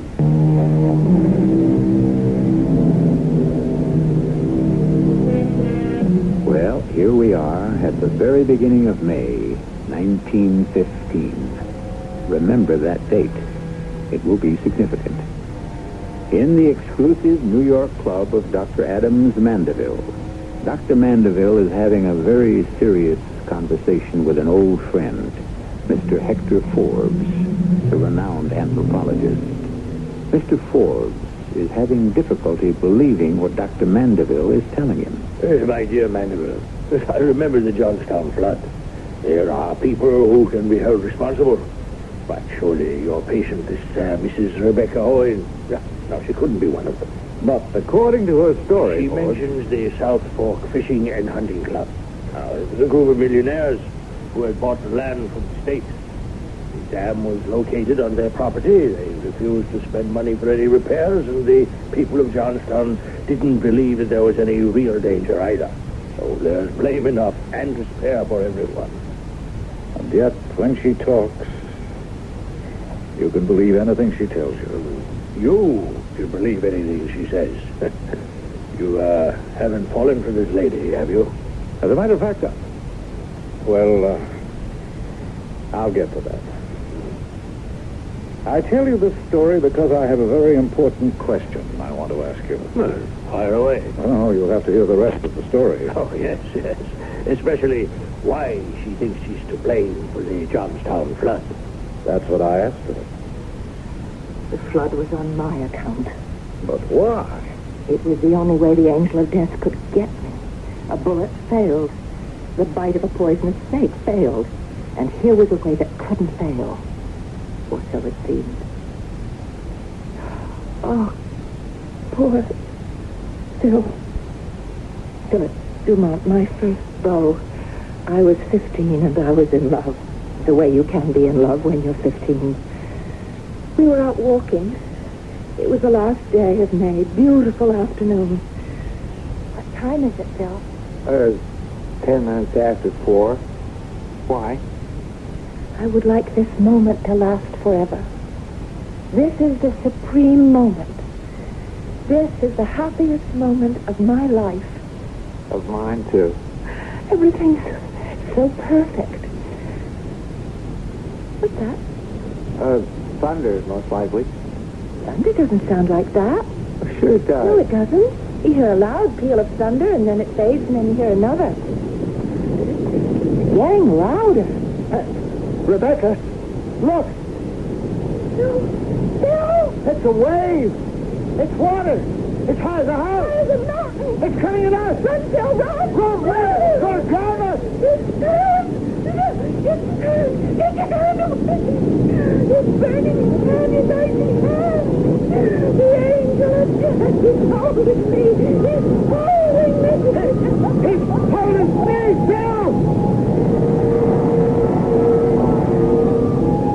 No one came. An enormous mountain of water traveling at breakneck speed was sweeping everything in its path.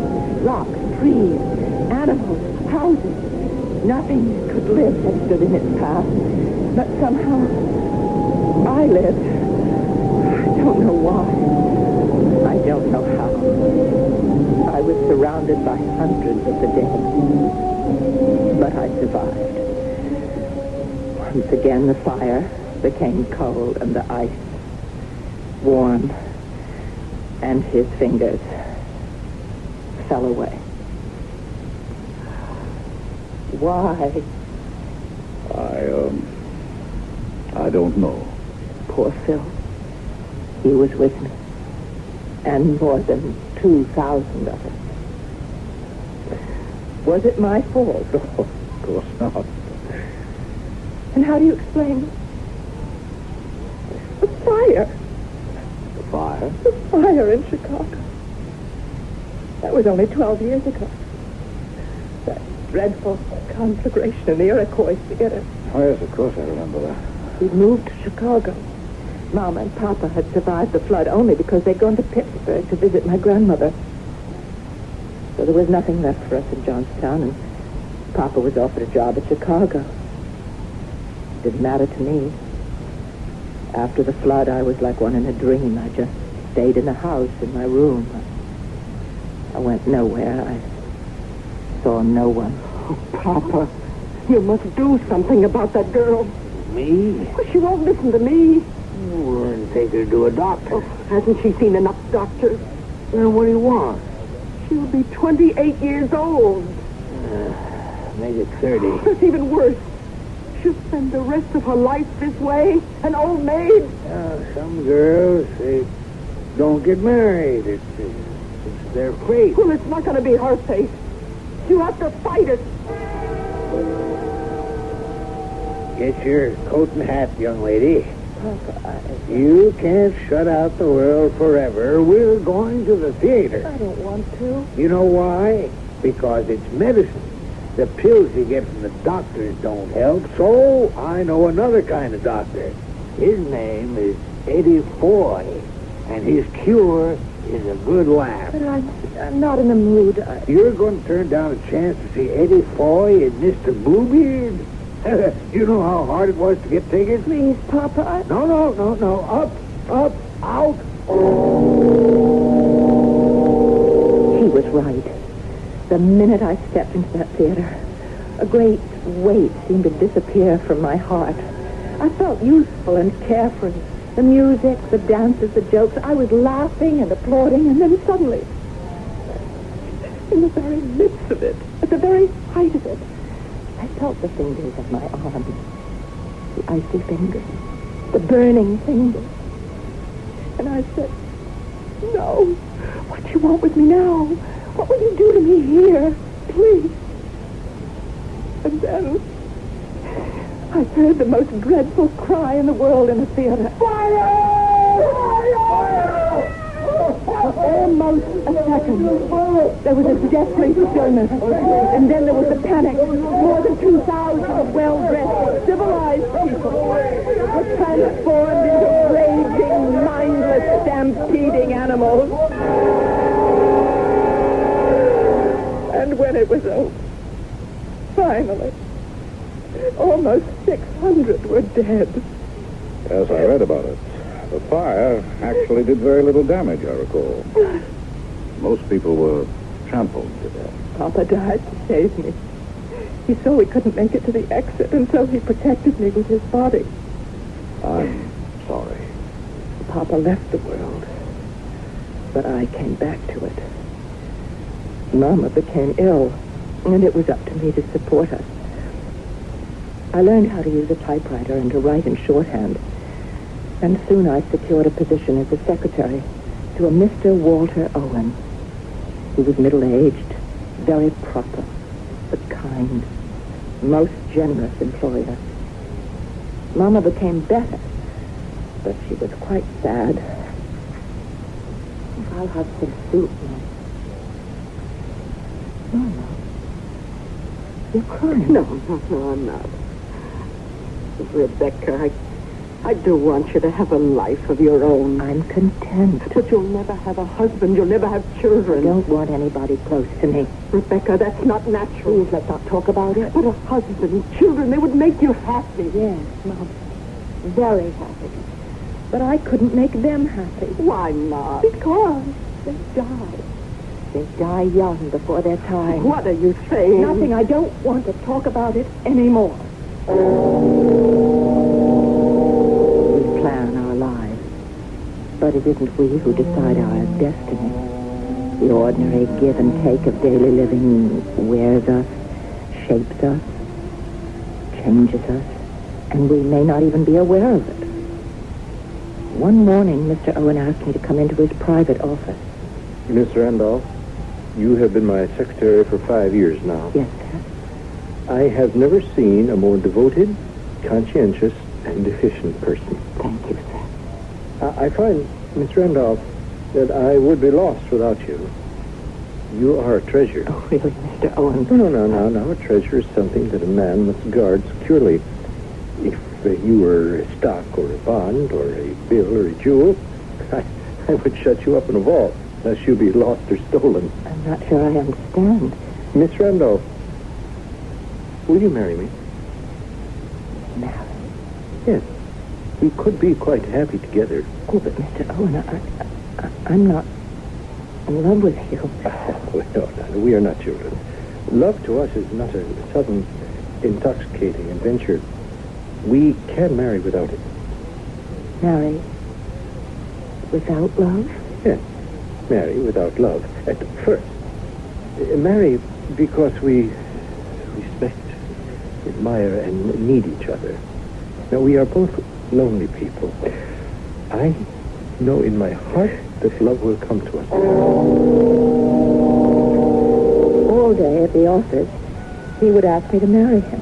He enlisted Mama's help, and then all night at home, It was more of the same. Oh, he's handsome, kind, intelligent. Oh, he's devoted to you. And he's rich. Mama, I will not marry him. But why? I could never explain it to you. I will not marry him, and that is my last word. But it wasn't. Little by little, in so many subtle and gradual ways, the pressure, the constant pressure told on me, and suddenly, before I knew it, I was in his arms, saying, yes, yes. Oh, no, darling. My darling. And so we were married. It was the event of the social season of 1911. I knew Walter was rich, but I didn't know how rich. He had as much money, as much influence, as much power as the biggest of them. The Carnegies, the Morgans, the Fricks, the Mellons. They were all there at my wedding. Mr. Andrew Carnegie himself took my hand and wished me well. Kindly-looking man. And suddenly, I knew I had seen him before. I heard a voice. The same voice I had heard 38 years before when I was a little girl on my father's farm in Johnstown, Pennsylvania. Look out, Andy! Look out! Oh, good Lord, Andy, you killed her! The South Fork Fishing and Hunting Club, the Millionaires Club. All these great men were members of that club. And they might have been out hunting the day the dam burst, when I was 5 years old. Andy, the man who had evoked the warning, the man who had accidentally fired the shot. And could he have been Andrew Carnegie? I looked into his eyes. I couldn't tell. My dearest, may I present Mr. Andrew Carnegie? I'm honored, Mr. Carnegie. Oh, such a sweet lass, Walter. She's a treasure. Yes, I think so. Hey, do you know, dear Mrs. Owen, it seems to me you look familiar. Do I, sir? Yeah, I have seen you before. Or is it perhaps an old man's livery? Eh, well, be happy, both of you. No, be happy. Yes, we have met before. On my father's land in Johnstown, Pennsylvania, when I was a little farm girl. But somehow that seems out of place. And as I looked at Mr. Carnegie, and at Walter, and at all the other giants, I realized I was no longer afraid of anything. I belonged to one of these men. We went to Europe on our honeymoon. We saw palaces in Italy and castles in Spain. We waltzed in Vienna, marveled at the Louvre, and finally decided to come home. I was so happy. Yes, I can imagine. I was happy, but I was also apprehensive. Why? Well, I was never really able to free myself completely of my fear. So I dreaded the trip home. Darling, honey, I know how you feel, but it... But what, Walter? But this is a brand new ship. A ship the like of which has never been seen. It's a floating palace. But still, if anything... Most important, they say she's constructed on a completely new principle. There's incontrovertible scientific proof that she is unthinkable. Oh, Walter. She leaves on Friday on her maiden voyage to New York, and I've already booked passage for her. Oh, how exciting. What's her name? The Titanic.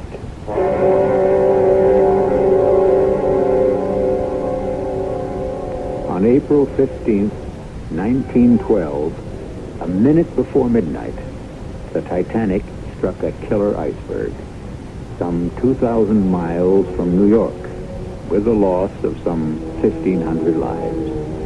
Among the casualties, oh, now I shall have to stop this business of anticipating the story. We still have a third act.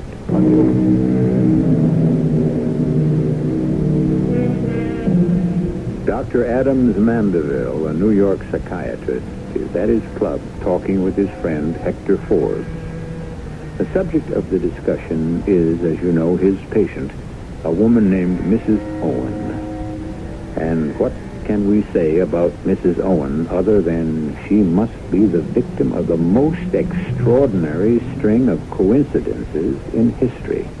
Are we perhaps, Doctor, in some psychic area? Is it possible she is not a human being? No, she's human, completely human. Human and lovely. She continued to see me over a several-week period. And each time I saw her, I fell more and more deeply in love. Rebecca, darling. Oh, please, Doctor.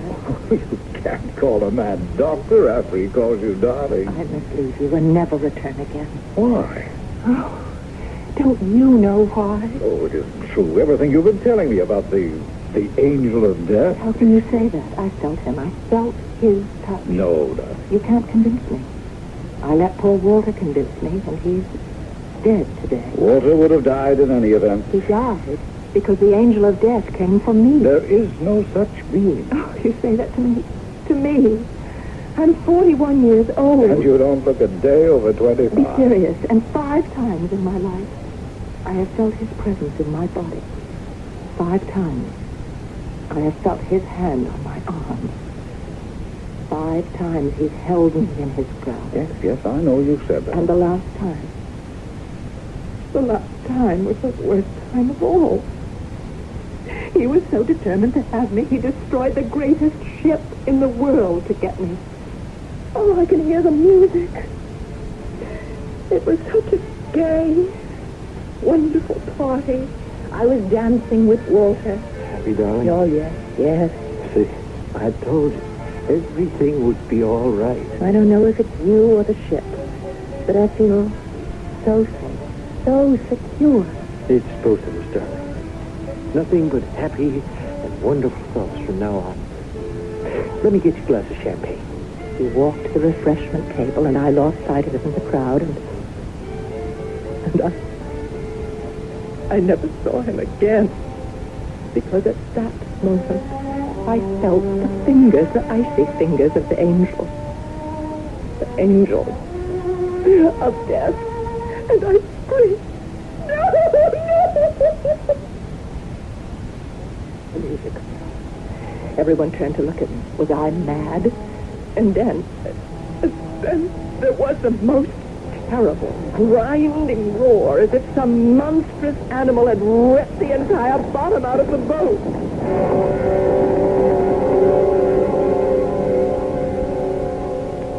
The next thing I remember, I was on board the rescue ship, Carpathia. But 1,500 others had died. And Walter. And Walter had perished. And now you tell me it isn't my fault. Yes. How? All the evidence proves nothing. Oh, listen to me, my darling. Let me tell you what this is. It's the law of averages. Oh, no, that's not good enough. The touch of the angel of death. It was real. Well, of course it was real. Then you agree. It was real to you. Oh, my darling Rebecca, we're only now beginning to understand the mind, to comprehend its fantastic complexity. Then why was it real? Because you wanted to be punished. Punished for what? For disobeying your mother. When? That day when you were told not to go into the woods. You remember that day? That day when you were 5 years old and your mother took you aside and... What was it she said to you over and over again? She said, you're not to go into the woods. You are not to leave the house. If you disobey, you will be punished. Severely punished. Punished. That's right. Punished. But you did disobey, didn't you? Yes. And Rebecca, you were not punished. And then, because you were almost killed, you were rewarded. You were fussed over and coddled and spoiled. And all the time you knew that you were to blame. You remember the face of the man who'd shot you. You could see his agony and his anguish. No. This is necessary, dear. You look for death. You seek him out. You court him. You spin fantasies about him. Oh, darling, there is no angel of death except in romantic mystery. But I... Face it, your whole world will be changed. Oh, I never looked at it that way. Oh, my darling. We'll go to England on our honeymoon. I'd like you to meet Mama. Oh, well, of course. Could you leave now? I bought Mama a house in Ossining. It's up on the Hudson River. Oh, let's tell her today. Well, certainly. Let's see, it's 10:30 now. I have some hospital calls to make at 11, so I should be free by noon. We can get the train at 1 o'clock. Meet me on board. I'll be sitting in the last passenger coach. 1 o'clock on the Ossining train, the last coach. Yes, it's the only one that isn't a smoker.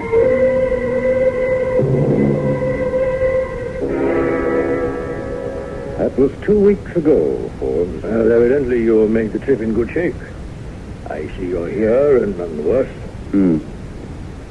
You don't know what happened 2 weeks ago on the railroad. You see, I was delayed at the hospital, and when I arrived at the station, the train had already pulled out. You missed it, yes? Yes, and the train had traveled some 25 miles to a place called Tarrytown when there was an accident. Oh, no, don't tell me. Yes, some switching instructions had gone wrong, and an express train plunged into the rear of the Ossining local. The rear car? It was completely demolished. There were 5 passengers, 4 were killed immediately.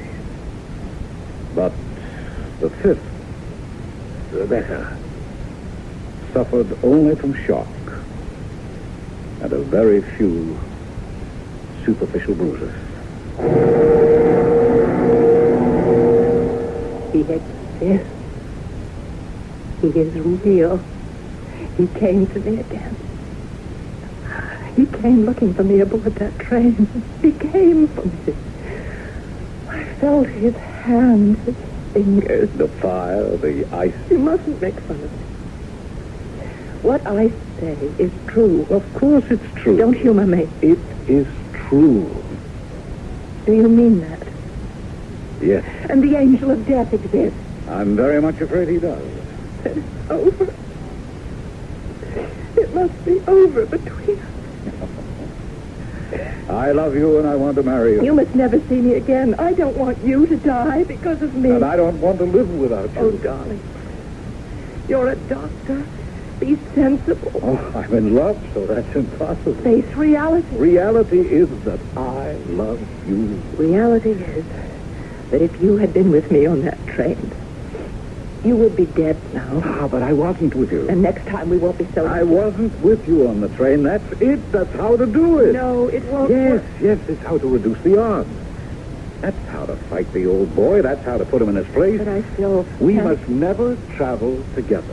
We must never board the same boat, the same train. We must never go to crowded places where disasters can strike. Theaters, restaurants, concerts. But I never go anyhow. But you can't shut yourself away. Rebecca, I don't need crowds. I only need you. So we shall live by ourselves, quietly, carefully, in safety. You see? I see now. And if he comes for me again, let him come for me alone. To a house that will be stone so it can't burn. Or steel, and then it can't fall apart. Away from rivers and floods. Away from forests and fire. Now will you marry me, darling? Yes. Yes.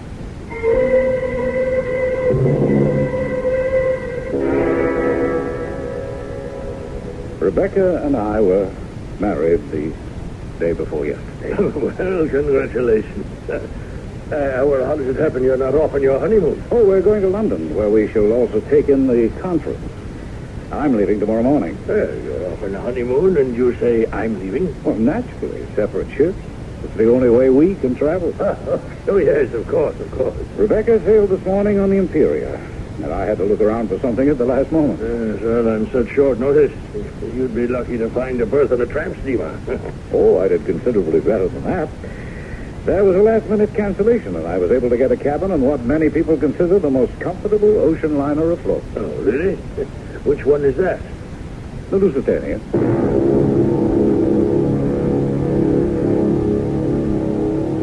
The Lusitania. On May 7th, 1915, at approximately 2 p.m., the German killer submarine, the U-20, fired its torpedoes into the Cunard liner Lusitania. The ship blew up and sank almost immediately. About 2,000 people lost their lives. Among them, an American physician, Dr. Adams Mandeville of New York City. I shall return in just a few moments.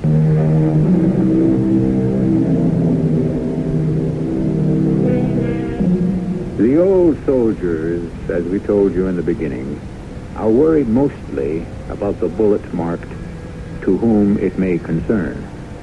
That's because they know something few of us pause to consider. They realize how unpredictable is fate, how random is chance, how impersonal is providence, how hard it is to live, and how easy to die. And if life perplexes and puzzles you, take comfort. No one has been able to figure it out yet. Our cast included Marion Seldes, Ian Martin, Bryna Rayburn, Bob Dryden, and Earl Hammond. The entire production was under the direction of Hyman Brown. This is E.G. Marshall inviting you to return to our Mystery Theater for another adventure in the macabre.